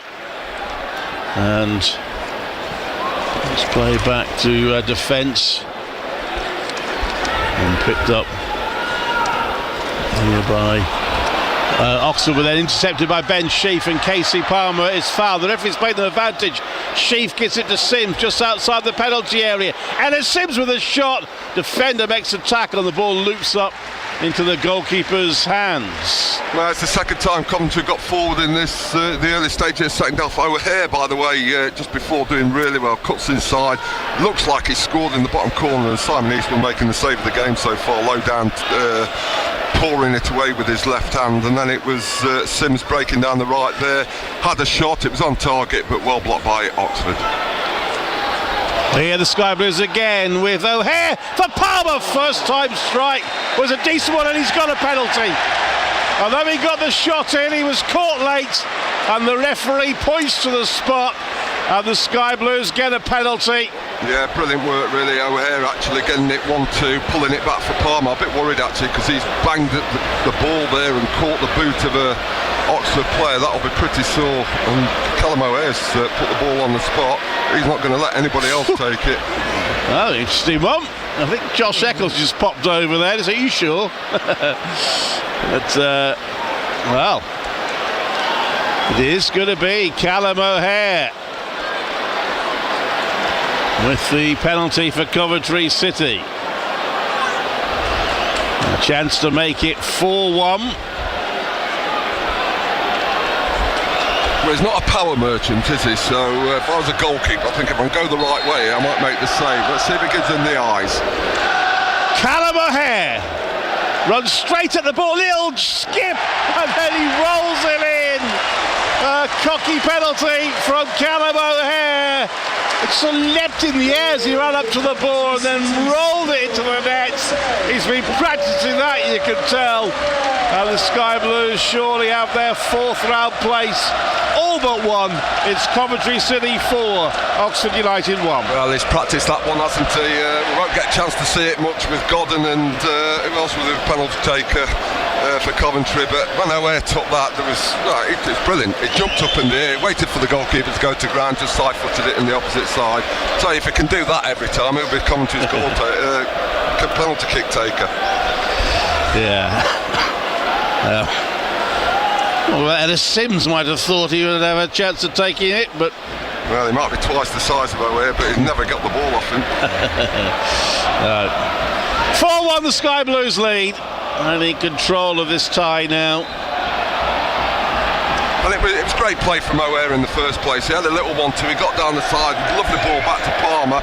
Palmer was unlucky actually with the shot that he just missed the far post, but he was under a lot of pressure with the boot of the Oxford player, and a few years ago that would never have been a penalty, but in this day and age you get them more times than not. Well, I'm going to venture to suggest that the referee did pretty well there, because it would have been easy not to give it because Palmer got his shot in, but he was caught very late.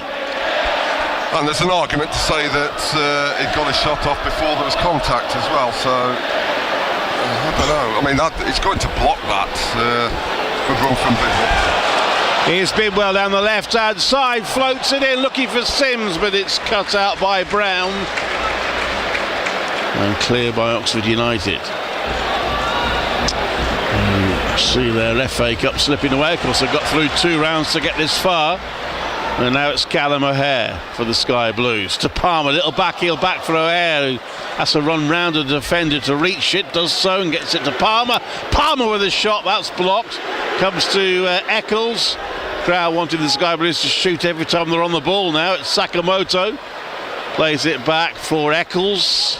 Do you know, I've loved Palmer's contribution this afternoon I know we're only 55 minutes into the game, but he's been everywhere across that. Across the three, he's played left wing, he's played inside left, he's played on the right, he's made those runs, he's come short.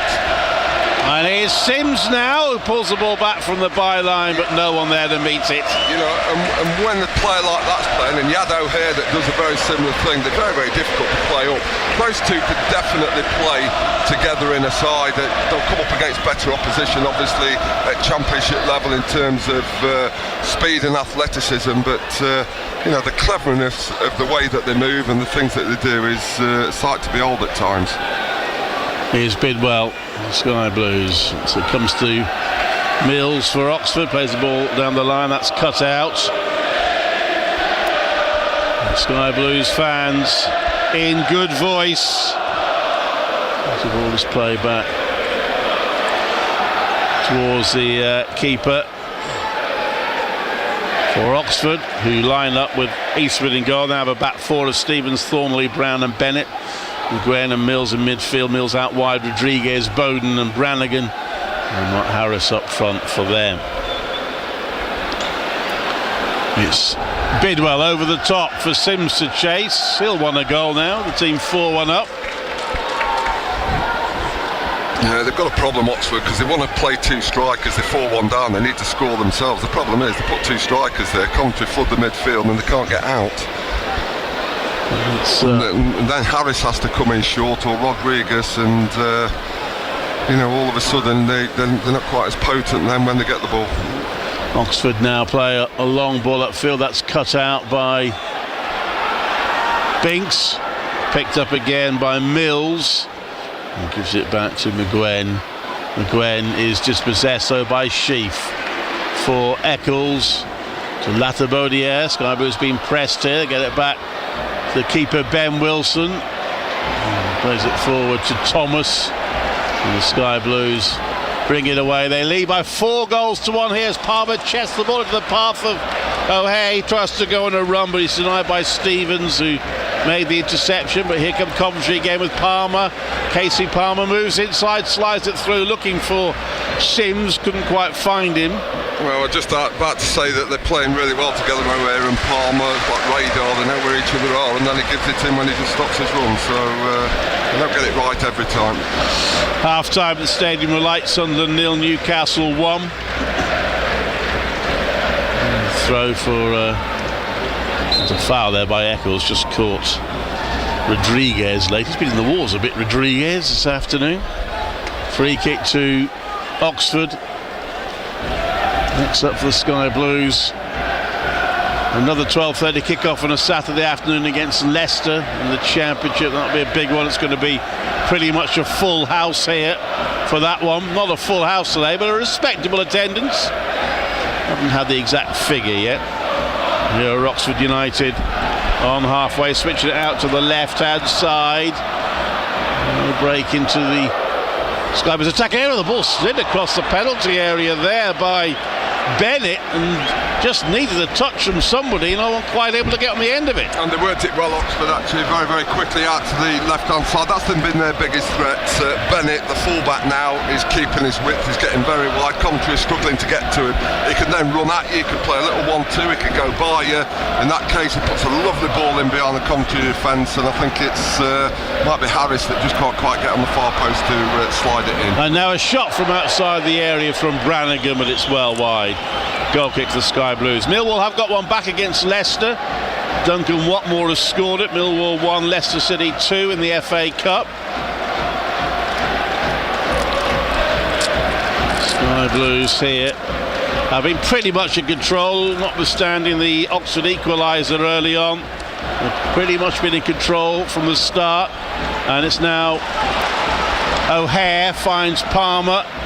Casey Palmer inside the penalty area, lays it off for Bidwell, who tried to side-foot it into the net. It's just off target and out for a goal kick. Well, he's probably got a nosebleed, finding himself in that position. He's just inside the area centrally. Bidwell, he won't be there many times in his career, and he's got a good left foot. I fancied him to score. Palmer had done really well, found him. He got caught between trying to place it and trying to hit it, and he did neither. Dare I mention when the 4th round draw is going to be now?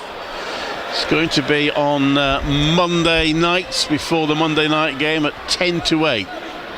Monday night. What number are Coventry? That I don't know. I don't like knowing that anyway, because part of the fun is don't know why they tell you what number everyone is. Anyway, it's optional. But it's not the best of times for the cup draw, but there we are. As Ben Wilson plays it out to his right. It's before the Wigan-Manchester United game, which is live on free-to-air TV, but not the BBC. Here's Sakamoto making a run down the right wing. Plays it into the middle, doesn't find O'Hare. And Oxford give it away. So it's Sky Blues again with Sheaf to Callum O'Hare. Out to his left to Bidwell. Now Palmer. Casey Palmer. Comes infield, gives it to O'Hare. There's a 1-2 with Palmer, and then Bidwell involved, gets it to O'Hare, back to Bidwell, still on the left. Plenty of defenders there. Casey Palmer, he finds O'Hare, who plays it to Sims inside the penalty area too. Palmer is trying to bring it under control. Sims turns on it. Sims moves towards goal, tries to slide it in. The keeper saves with his legs. It's a good save for Simon Eadwood, and really good attacking play from Sims. Some good passing between O'Hare, Palmer. They wriggle through, they feed it to Sims, and then a great turn from Sims. He did one for the goal, didn't he, in the first half? That was equally as good. The ball was on his left-hand side, and Eastwood made a good save to block the shot. As Palmer lets it run for O'Hare, and it's picked up for Oxford United by Rodriguez. But they've lost it again, and it's Sakamoto who goes down. He's fouled on the edge of the tee. Free kick, Coventry City. Well, again, it is all Coventry, isn't it? Every time Oxford try to get away, Coventry are winning it. It's a dangerous position. Van Avac won't get an opportunity to put this one in. Casey Palmer fancied this, I think. Although Bidwell's picked the ball up, but this is a Casey Palmer shot for me. Van Avac substituted at half-time. And will be then Palmer or Bidwell. There's 5 in the wall. It's going to be a shot for one of them. It's Bidwell, leaves it for Palmer, straight against the wall. I bet Bidwell wish he had taken it now. It wasn't Palmer's first glorious moment. I just always felt Palmer was going to take that one, and right, he just didn't get any height on it, did it? And the wall did its job. I've got to say, it looked quite an impressive wall. It didn't look 10 yards either. It's O'Hare trying to make a run, but he's denied. He's had a good afternoon, Palmer. Lovely little flick there to just evaded Eccles and Sims and O'Hare. But good, clever, inventive play from him. It's Palmer playing his position a little bit more this period on the left-hand side. That time he went for a little. There he is inside. Casey Palmer, the reverse pass to Ellis Sims. Well, he tries a shot that's well over the bar and out. Goal kicked Oxford United. Simon Eastwood will take. Coventry City 4, Oxford United 1 in the FA Cup third round. Offside there against Oxford United. Yeah, it's a good job actually, because Bidwell wasn't in the right place. Binks was on his back foot, struggling to get there. Really, that long straight ball, Binks should be winning, and maybe Bidwell should be a little bit further back just in case there's an error. Here's Eccles for the Sky Blues. Cuts inside, tries the shot, it's decent enough effort, but it's straight into the hands of the Oxford United goalkeeper Simon Eastwood. Yeah, easy for Eastwood. Good play from Eccles, but he's 25 yards out. Can't get the power really to even trouble the goalkeeper from there. Here's Sheaf for the Coventry City. Tried to play it into the path of O'Hare. Defender got a touch. Gets it out for a Sky Blues corner on the right-hand side. I'm trying to work out the last time the Sky Blues scored 4 here was just under 2 years ago against Sheffield United. But I'm trying to work out the last time they scored more than 4 here. They scored 6 against Millwall, of course, in the home game, but that was at St Andrews. The referee's just seen a bit of pushing and shoving going on in the corner, in the corner. I think I found it. It's Eccles prepares to take this corner on the right. Signal. It's not his best corner that time. He has caused 1 goal from a corner today, so we can forgive him that one. It comes out to Bidwell, who plays it to Eccles on the right wing. Josh Eccles lays it back to Sakamoto for Latabaudiere. Latabaudiere just exchanging short passes with O'Hare. Then finally Palmer. Casey Palmer. Oh, he's beaten one, beaten another. Palmer inside the penalty area, trying to stab it towards goal. It's blocked. A handball appeals, but another case of the ball going from body to arm, I think. It's one in the air by Eccles, and now O'Hare finds Eccles. Bit of foot skill from him as he gets it out to Sakamoto on the right. Back into Josh Eccles, lays it off for O'Hare, who gets the left foot shot in, which is charged down. And Oxford United pick it up. Last time I could see the Sky Blues score more than 4 here was, I think it was a Legends Day, February 2016, when they beat Bury by 6-0 here. Well, the way they're playing, they should be able to at least match that, because they've got total ascendancy. I mean, the way they're playing, little 1-2s and passes and this, that and the other around the Oxford penalty area, I mean, they can't get anywhere near it, and should only be a matter of time before Coventry score again. They are trying to be a little bit too exact, you know. Sometimes, you know, maybe have a shot when you get an opportunity rather than try and put that extra pass in, but you can't be too critical with this performance. Coventry City 4, Oxford United 1 in the FA Cup 3rd round. Oxford play the ball up into the middle to Brannigan. A misplaced pass, and that's Sheaf doing it. Sheaf inside the penalty area, lays off for Sakamoto. He dummies across, holds on to the ball, and then it goes for the shot instead. They all want a bit of a taste of the goal scoring. That one was straight at the keeper. Might have induced some groans if it had been 1-1 right now, but with it being 4-1, well, he's right on the go. He's cut him with his left foot. He's in goal-scoring form himself, and you've got to just hit the front. See, Oxford can't get out. They keep giving the ball away. Coventry have got it again. Good turn from O'Hare here. He should be able to find somebody. All started with a Sakamoto interception. O'Hare's shot is charged down by a defender. Bidwell, though, wins the corner. Corner to Coventry City. Really, they've carried on in the second period the way that they finished the first. Oxford having to make a number of changes down themselves. And Fabio Tavares is going to make his comeback to action after this. Well, he was actually the FA Cup tie against Wrexham, but he suffered the injury that's left him out so long.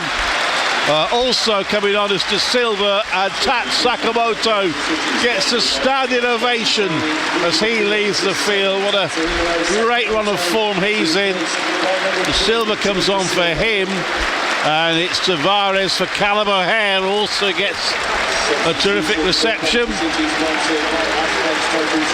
And O'Hare, of course, knows about coming back after a long absence, gives Tavares a hug, and a big cheer for Fabio Tavares, who takes the field and moves straight into position to try and get on the end of this corner.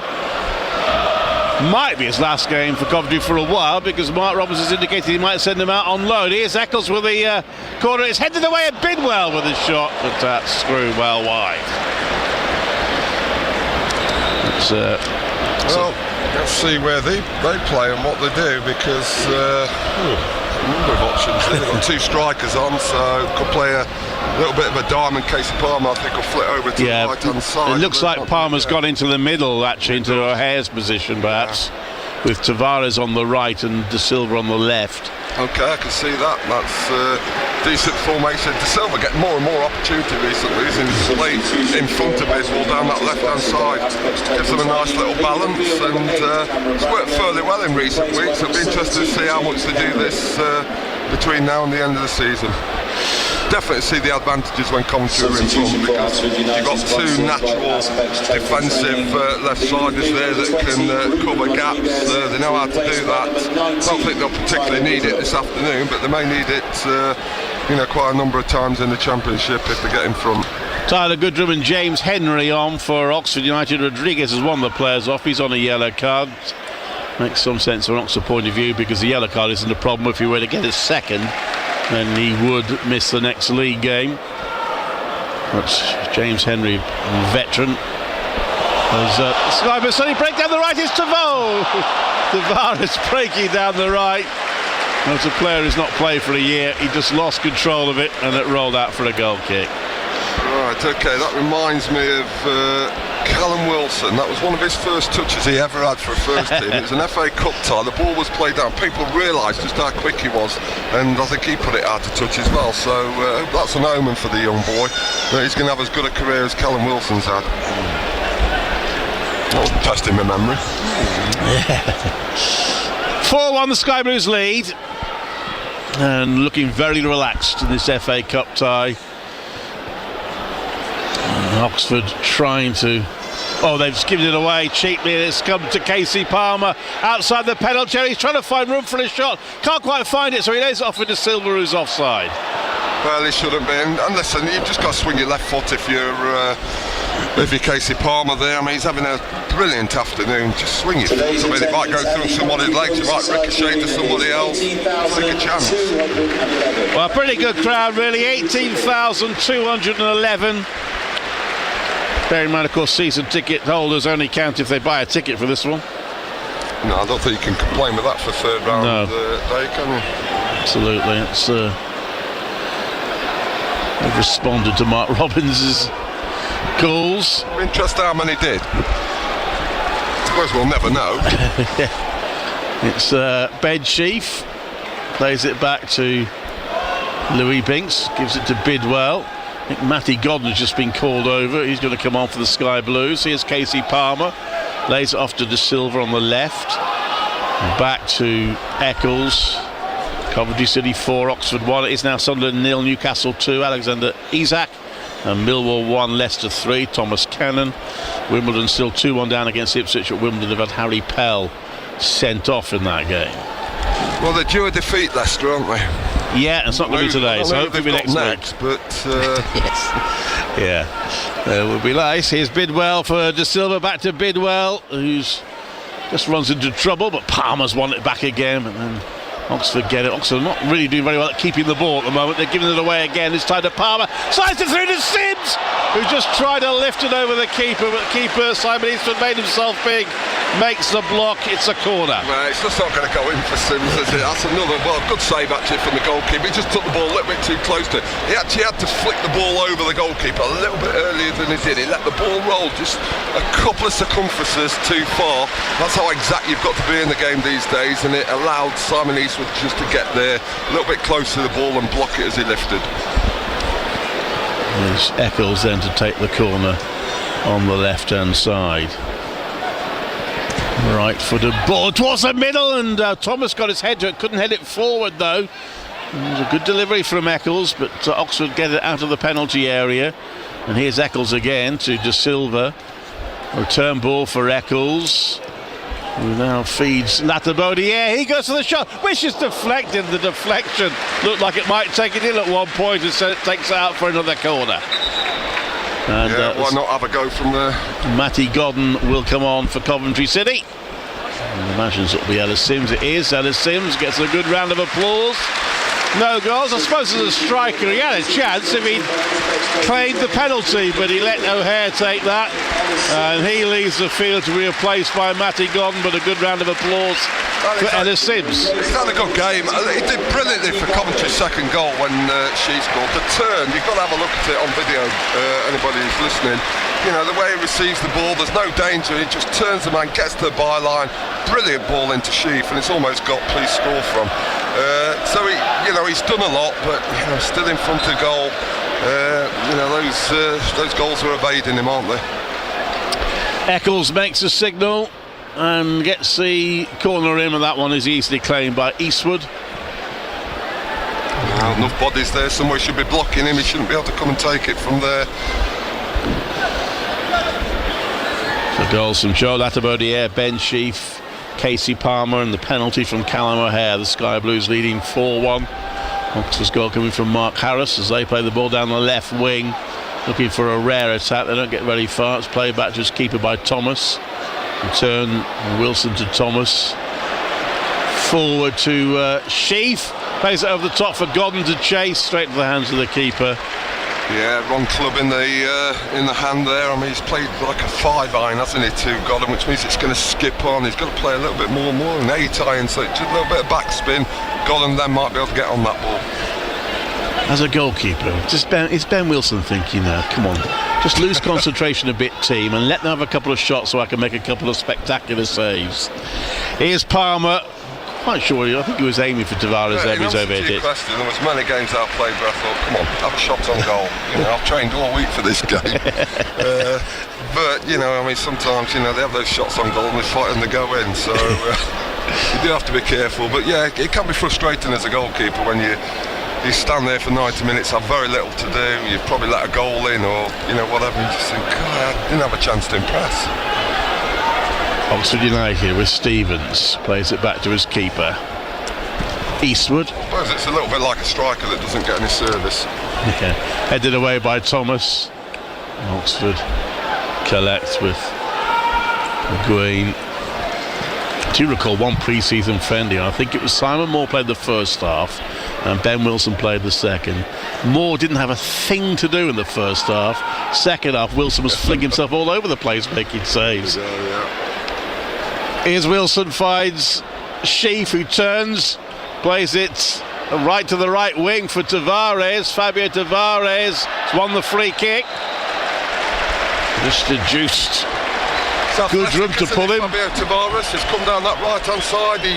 He can run and do a nice little touch there. So he's taken the free kick. Well, the referee's still pacing the one-player wall back. Pretty much could have been more alert to Coventry's desires to get the free kick there, but I suppose he'd started all the rigmarole, so he has to finish it. He's pacing out the wall now, which I was always told not to do in my refereeing courses. Anyway, it's taken by Tavares, short to O'Hare, back to the halfway line. 50 minutes to go. Coventry 4-1 ahead, in control of this FA Cup tie. They were 3-1 ahead inside 20 minutes. Here's Eccles for the Sky Blues, back to Thomas. I think you can explain that, Clive, but I'll just break off again. It's Palmer who's tackled, and that goes up for a goal kick. When does it have to say when there's a breaking play? It might be now. So I would have thought the referee, how's he going to know what 10 yards is if he doesn't pace it out? I was taught, and it was a long time ago, that it just doesn't look good when you pace out the wall. More exact. Well, yeah, I know, but I think the thing is you should be able to judge it without doing that. Maybe I had a different tutor from him. Anyway, well, we'll have. Mine was a long time ago. Well, my experience as a referee is that when they guess about 7 yards. Free kick to Oxford inside their own half. Oh, the ball's given away to Palmer. Casey Palmer, he wants to shoot. Then he gives it to Tavares. This would be something, but it's Godden who takes it off Tavares and has his shot charged down. Palmer's going to regret that. He should have shot himself. He played a young boy and he had a touch. He probably should have hit it first time. It's decent touch inside. Then Godden, it comes to Godden and then the shot's blocked. Palmer's got to hit that first time. I think he's trying to be too unselfish. Oxford United now on the halfway line with Brown. Slides, there's no one there. I mean, at the moment there's really no threat, but I suppose Sky was going to be a little bit careful. If Oxford were to nick one, then it would suddenly bring a bit of life. At the moment they're in total control. There's no doubt about who's going to win the tie at this moment in time. Oxford are dead and buried. They've been the whole of the second period. They've offered nothing in the second half. At least in the first half they looked as if they could move the ball around. Not done that, and when they've tried to do it they've lost possession, so it has been all Coventry. Coventry would have to gift them one, really. But that was a great opportunity for three of them, really. Palmer, Tavares should have done better, to be quite honest. I know it's a young boy, but he's not going to get many chances like that in a football match. But Palmer's was the best for me. Oxford United now have it with Henry. Foul there by Latabodiere. Free kick to Oxford United.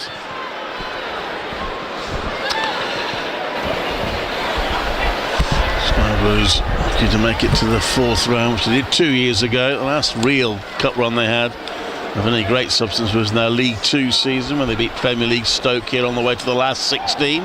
Cross comes in from the right, that's cut out, and that will be an Oxford corner on the right hand side. Yeah, and even there, I know they've got a corner and potentially they could score from this, but they had a free kick there around Coventry's box, put the ball in there, see if you could get a goal, but they didn't. They passed it out, they passed it round. It almost looks as if they've lost the win in this game. Well, the veteran James Henry to take the corner on that right hand side. A couple of yellow balloons in the Oxford United end. Behind that goal, it's not a bad delivery towards the near post, and then shot from outside the area, and a second strike goes in from the substitute Goodrum. His first effort blocked, his second one goes in beyond the reach of Ben Wilson, and out of absolutely nothing, Oxford United suddenly have a glimmer of hope. It's Coventry City 4, Oxford United 2. Well, I spoke too early, didn't I? I mean, Coventry again, they're not got anybody close on the edge of the box for corners there. When the ball gets cleared there, it's Goodrun. His first one's blocked and his second one, again, through a ruck of players. I think it gets a little touch. Bottom right-hand side for Wilson's goal. Not a great deal they can do about it. Sky Blues making another change. Jamie Allen on for Casey Palmer. So the Sky Blues have used their full 5 substitutions now. Now they just have to make sure they see this job through. Well, it does happen in football. You get too comfortable. You know, it's been raining goals all afternoon. You know, needs to say there's not going to be another one or two. 11 minutes of normal time to go. Oh, misunderstanding. They have a pass back, and Ben Wilson eventually didn't get to it. Just for a moment, everyone was leaving it for everybody, and Oxford forward almost said thank you very much. Now the ball's played forward by the Sky Blues, and here's Tavares. Goes for the early cross, that's cut out. No, he's got to play Jamie Allen in there. He's got a passing line there. Just play Jamie Allen in. Godden's made a run. Jay De Silva's in there. Been a better way, but he's just fired it against the defender that's closing him down. A quick 5th goal will settle things down nicely for the Sky Blues. Well, 4-2 doesn't tell the story for me. You know, I mean, it's been if this game finishes 6-2, then I think that'd be more fair reflection, because Coventry have been well ahead. If it finishes 4-4, we'll be scratching our heads. Well, again, you know, it's... Ball's played forward for Godden, lets it run, looking for it to go to Allen, but it was cut out by Brown for Oxford. Their supporters are trying to make a bit of noise, trying to get their team back into it. And it's with Stevens. Teams have come from 3 goals down in FA Cup ties before. I've witnessed it twice. Here's Oxford, giving it away again though, and here's Eccles. Josh Eccles plays it out to his left to Bidwell. Infield for Sheaf. Back to Jake Bidwell. Josh Eccles again for Bobby Thomas. To the right hand side for Latabodiere. And goes to Binks for Thomas. Now Sheaf forward to De Silva, and out to the left of Bidwell. Jay De Silva again.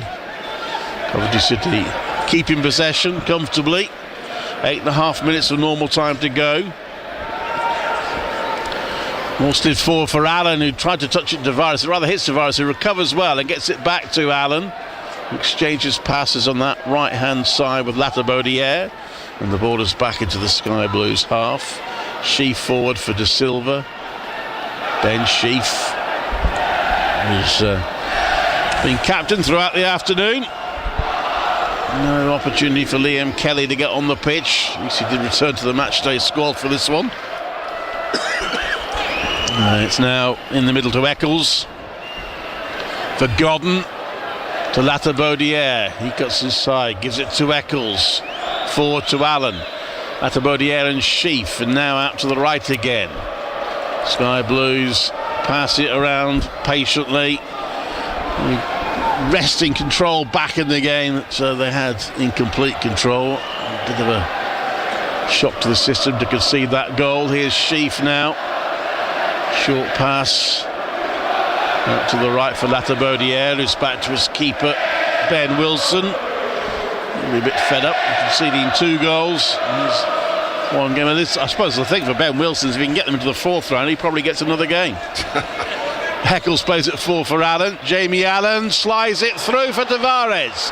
Fabio Tavares on the right wing. Godden and De Silva waiting inside the penalty area. Tavares, 2 defenders in front of him, tries a couple of step overs, keeps the ball, and eventually lays it back for Latabaudiere. Comes to Sheaf in the middle, exchanges passes with Eccles. Here's Ben Sheaf to his left to Bidwell, back to halfway. They've had a lot of consecutive passes here, haven't they? They've been gone from the back all the way up to the front, back down to the middle of the pitch now. They've gone from left to right. I'll have to count how many in the sequence. If it ends in the goal, it'll be pretty special. Sheaf plays it forward to Allen, to De Silva, lays it off for Bidwell. Oh, nice dummy from Bidwell, gives it to De Silva. Oh, his touch is too heavy, De Silva. He loses it, wins it back again though, and gives it to Allen. Jamie Allen for Godden, who tries to curl it in and does curl it in. And Matty Godden walks away, having got the goal that kills off the game. It's Coventry City 5, Oxford United 2. Well, you've got to actually play that one back as well and count how many passes Coventry had. I know Jay De Silva half gave it away right at the death, and actually the stats of football will say that that was a 2 or 3 pass finish.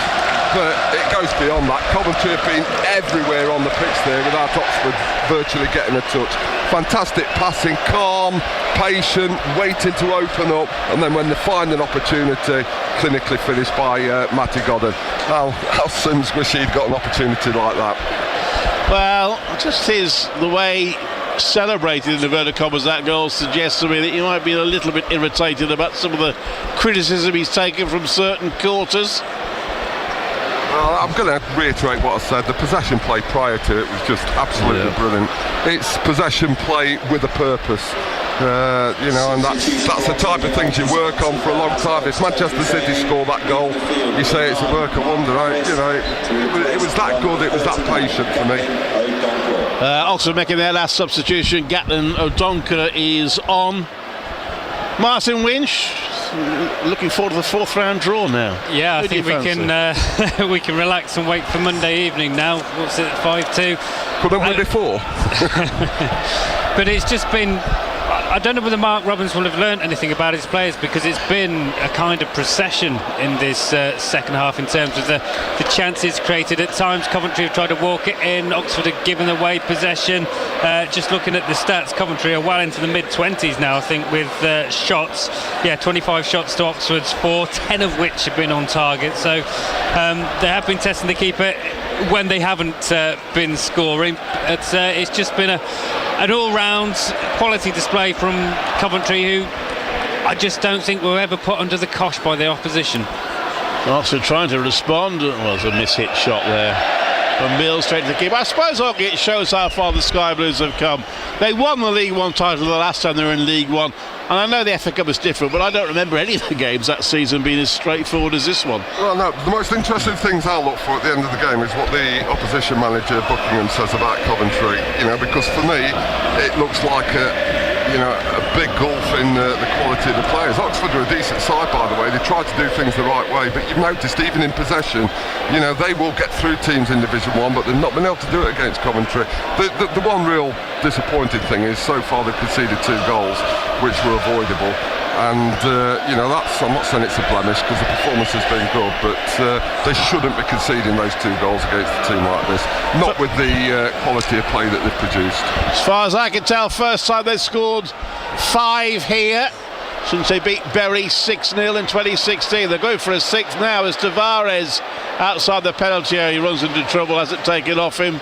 The pass back, Godden almost intercepts, actually caught the keeper, I think. Eastwood's kick is long. Still a tie going on at Millwall, because Millwall got one back through Zian Fleming. Millwall 2, Leicester 3. So here the Sky Blues are cruising, leading by 5 goals to 2. 0800 75 65 200. Who do you fancy in the 4th round? I'm going to ask that now because we're pretty safe. Are you talking to me or well, I was actually putting it out there? I was putting it out there, but I'll get your view on it in a moment. Here's Josh Eccles turns. His pass forward is cut out and it's picked up by Oxford. I'm greedy. I fancy going to one of the newer Premier League stadiums like Man City or Tottenham. Here's Jamie Allen for the Sky Blues. Slides it through to Gunnan. Gunnan, yes, in second. Allen with the assist. And Matty Godden again. A very muted celebration as he puts the ball into the bottom of the net. And just reminds anyone who's in any doubt he can score goals. It's Coventry City 6. Oxford United 2. Yeah, and that's the simplest of a lot of them. Jamie Allen gets it. Lovely run by Godden. It's on his left foot, just finds the bottom corner. And listen, that's what goal scorers do. You can talk about Wright, you can talk about Sims, the number of opportunities they've had on that left-hand side, not always delivered. Wright has on a number of times, but Godden throughout his career has shown he's a goal scorer. He's been on the field, 15-20 minutes. He's already got himself 2. And I know that Oxford are dead and buried. I don't think they can hardly raise. Well, they've been in possession of the ball, but you've still got to finish the chances, and Godden's done just that. It's actually his first FA Cup goals for Coventry City for Matty Godden. Got 9 for the season now, and if the stats in front of me are correct, I think that takes him to 50 senior goals for Coventry City. So a landmark for Matty Godden. Throw in down the line is flicked on. It comes to Eccles. He's pulled back. That'll be a free kick to the Sky Blues. 46 league goals. Got 2 in the League Cup and now 2 in the FA Cup. Well, I predicted a comfortable victory, but I didn't see a score in 6. I predicted 2-1, so there you go. Yeah, I think I did 3-0. So.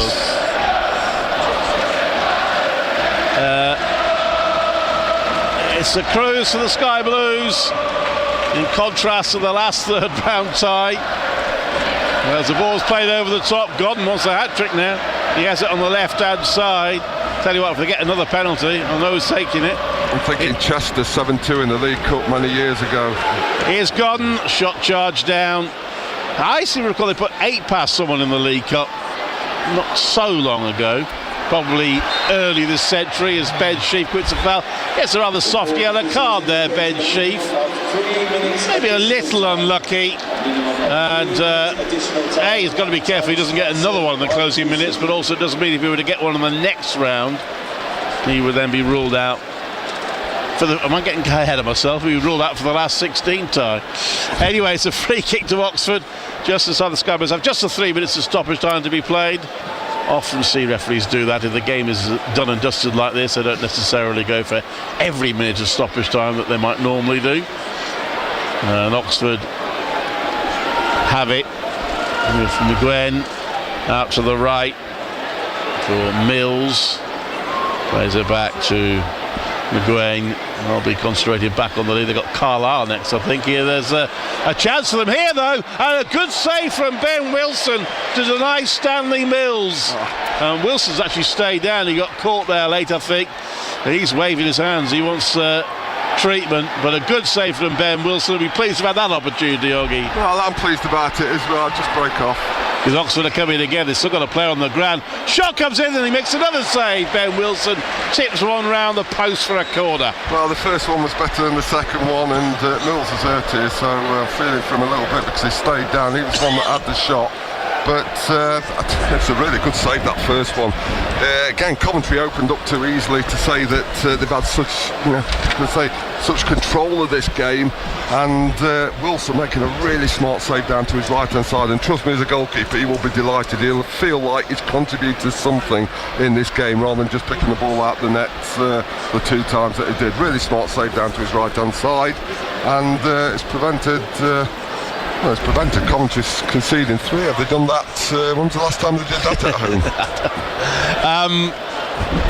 Ipswich Town are going to be in the next round. Don't fancy Ipswich away, really, if I'm being honest. But they're 3-1 up against Wimbledon now. Jack Taylor's scored it.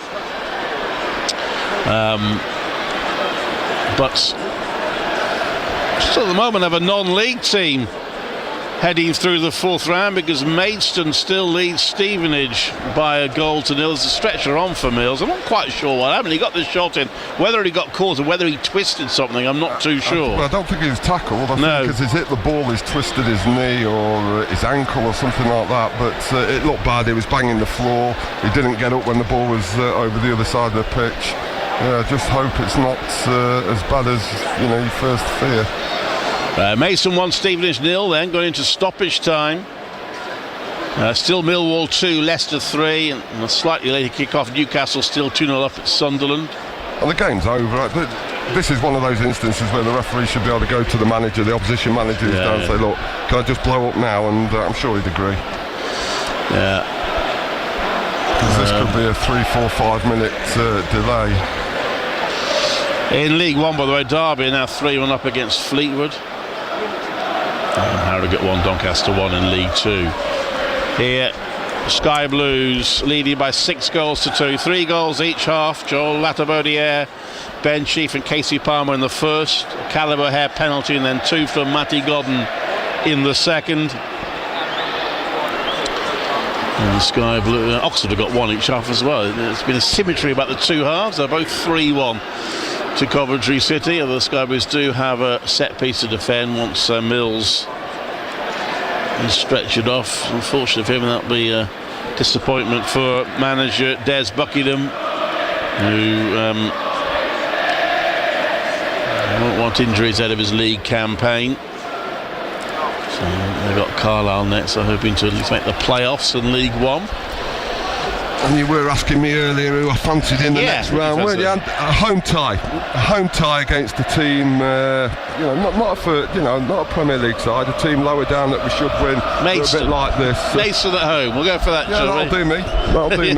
Something that we should win. Let's see if we can really get into this competition, get deep in, because that'll set the city on fire again. They'll be getting cup fever. We're getting ahead of ourselves. I know it's only round 3 or round 4 next, but nice home draw. Let's see if we can do something this season.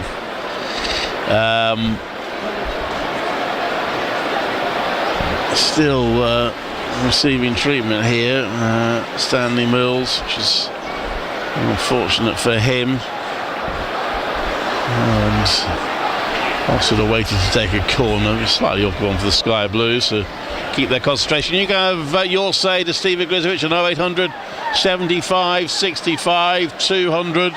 Mark Robbins is having a chat with this is obviously the number. I wonder if he's almost saying, look, should we just take the corner, and when that's clear, can we just blow now, call the referee over, talk to the 4th official? I suppose there'll be some legal requirement which means you can't do that. It's on telly as well internationally. I expect the referee won't leave it going too much longer. Obviously you'll let Oxford take this corner, and if they score it, you might think, well, better hang on, you never know, they might get 3 very quickly.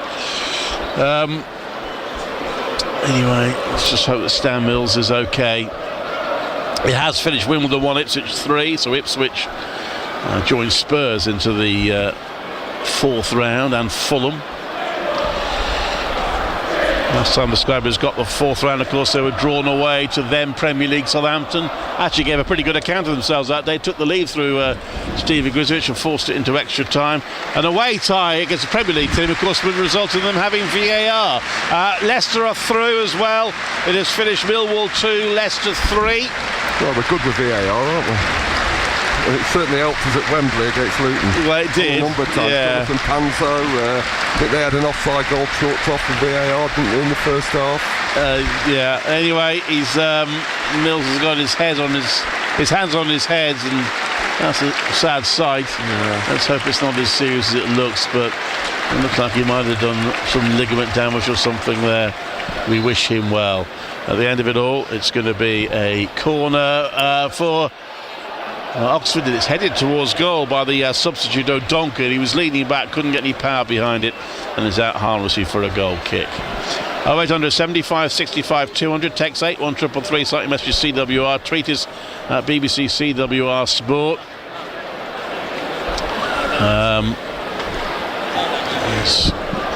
Coventry bring the ball away. It's with blow up referee. I mean, Oxford are not even coming down for the ball. Yeah. There he is. He has blown up now. He's heard Yorgi. So there we are. The Sky Blues cruise into the fourth round of the FA Cup with a 6-2 victory over League One Oxford, making a statement perhaps that Coventry City are now firmly a championship side and have left the League One a long way behind them, because make no mistake about it, Oxford are a good League One side and they have been comprehensively beaten by championship side Coventry City here. Joel Latabodiere giving the Sky Blues the lead from Josh Eccles' corner in the 8th minute. Oxford did reply immediately through Mark Harris, but then Ben Sheaf in the 11th minute, set up by Ellis Sims, made it 2-1, and then a superb solo goal, which you can see on the BBC website, from Casey Palmer, made it 3-1 at half-time. Second half, Casey Palmer winning a penalty converted by Callum O'Hare, and that was 4-1. They did see Oxford back in the game briefly through Tyler Goodrum, their substitute, but then Matty Godden rounded up the scoring with 2 goals of his own to make it a comfortable victory for Coventry City. Coventry City 6, Oxford United 2. Your thoughts, Steve Grizovic? Well, FA Cup third round day hasn't disappointed, has it? Well attended from both sides, I've got to say, and Coventry had such control from the first minute to the last. Excellent in possession, very good out of it as well, I've got to say that. Palmer was outstanding. The only real blemish were the 2 goals that Coventry conceded, but let's applaud them for the 6 goals that they did get. Outstanding, and roll on the fourth round. So give us your thoughts, 0800 75 65 200, text 81333, WhatsApp 08000 321 starting your message CWR. You can also get us on X or Twitter at BBC CWR Sport. The final score from here at the Coventry Building Society Arena: Coventry City 6, Oxford United 2.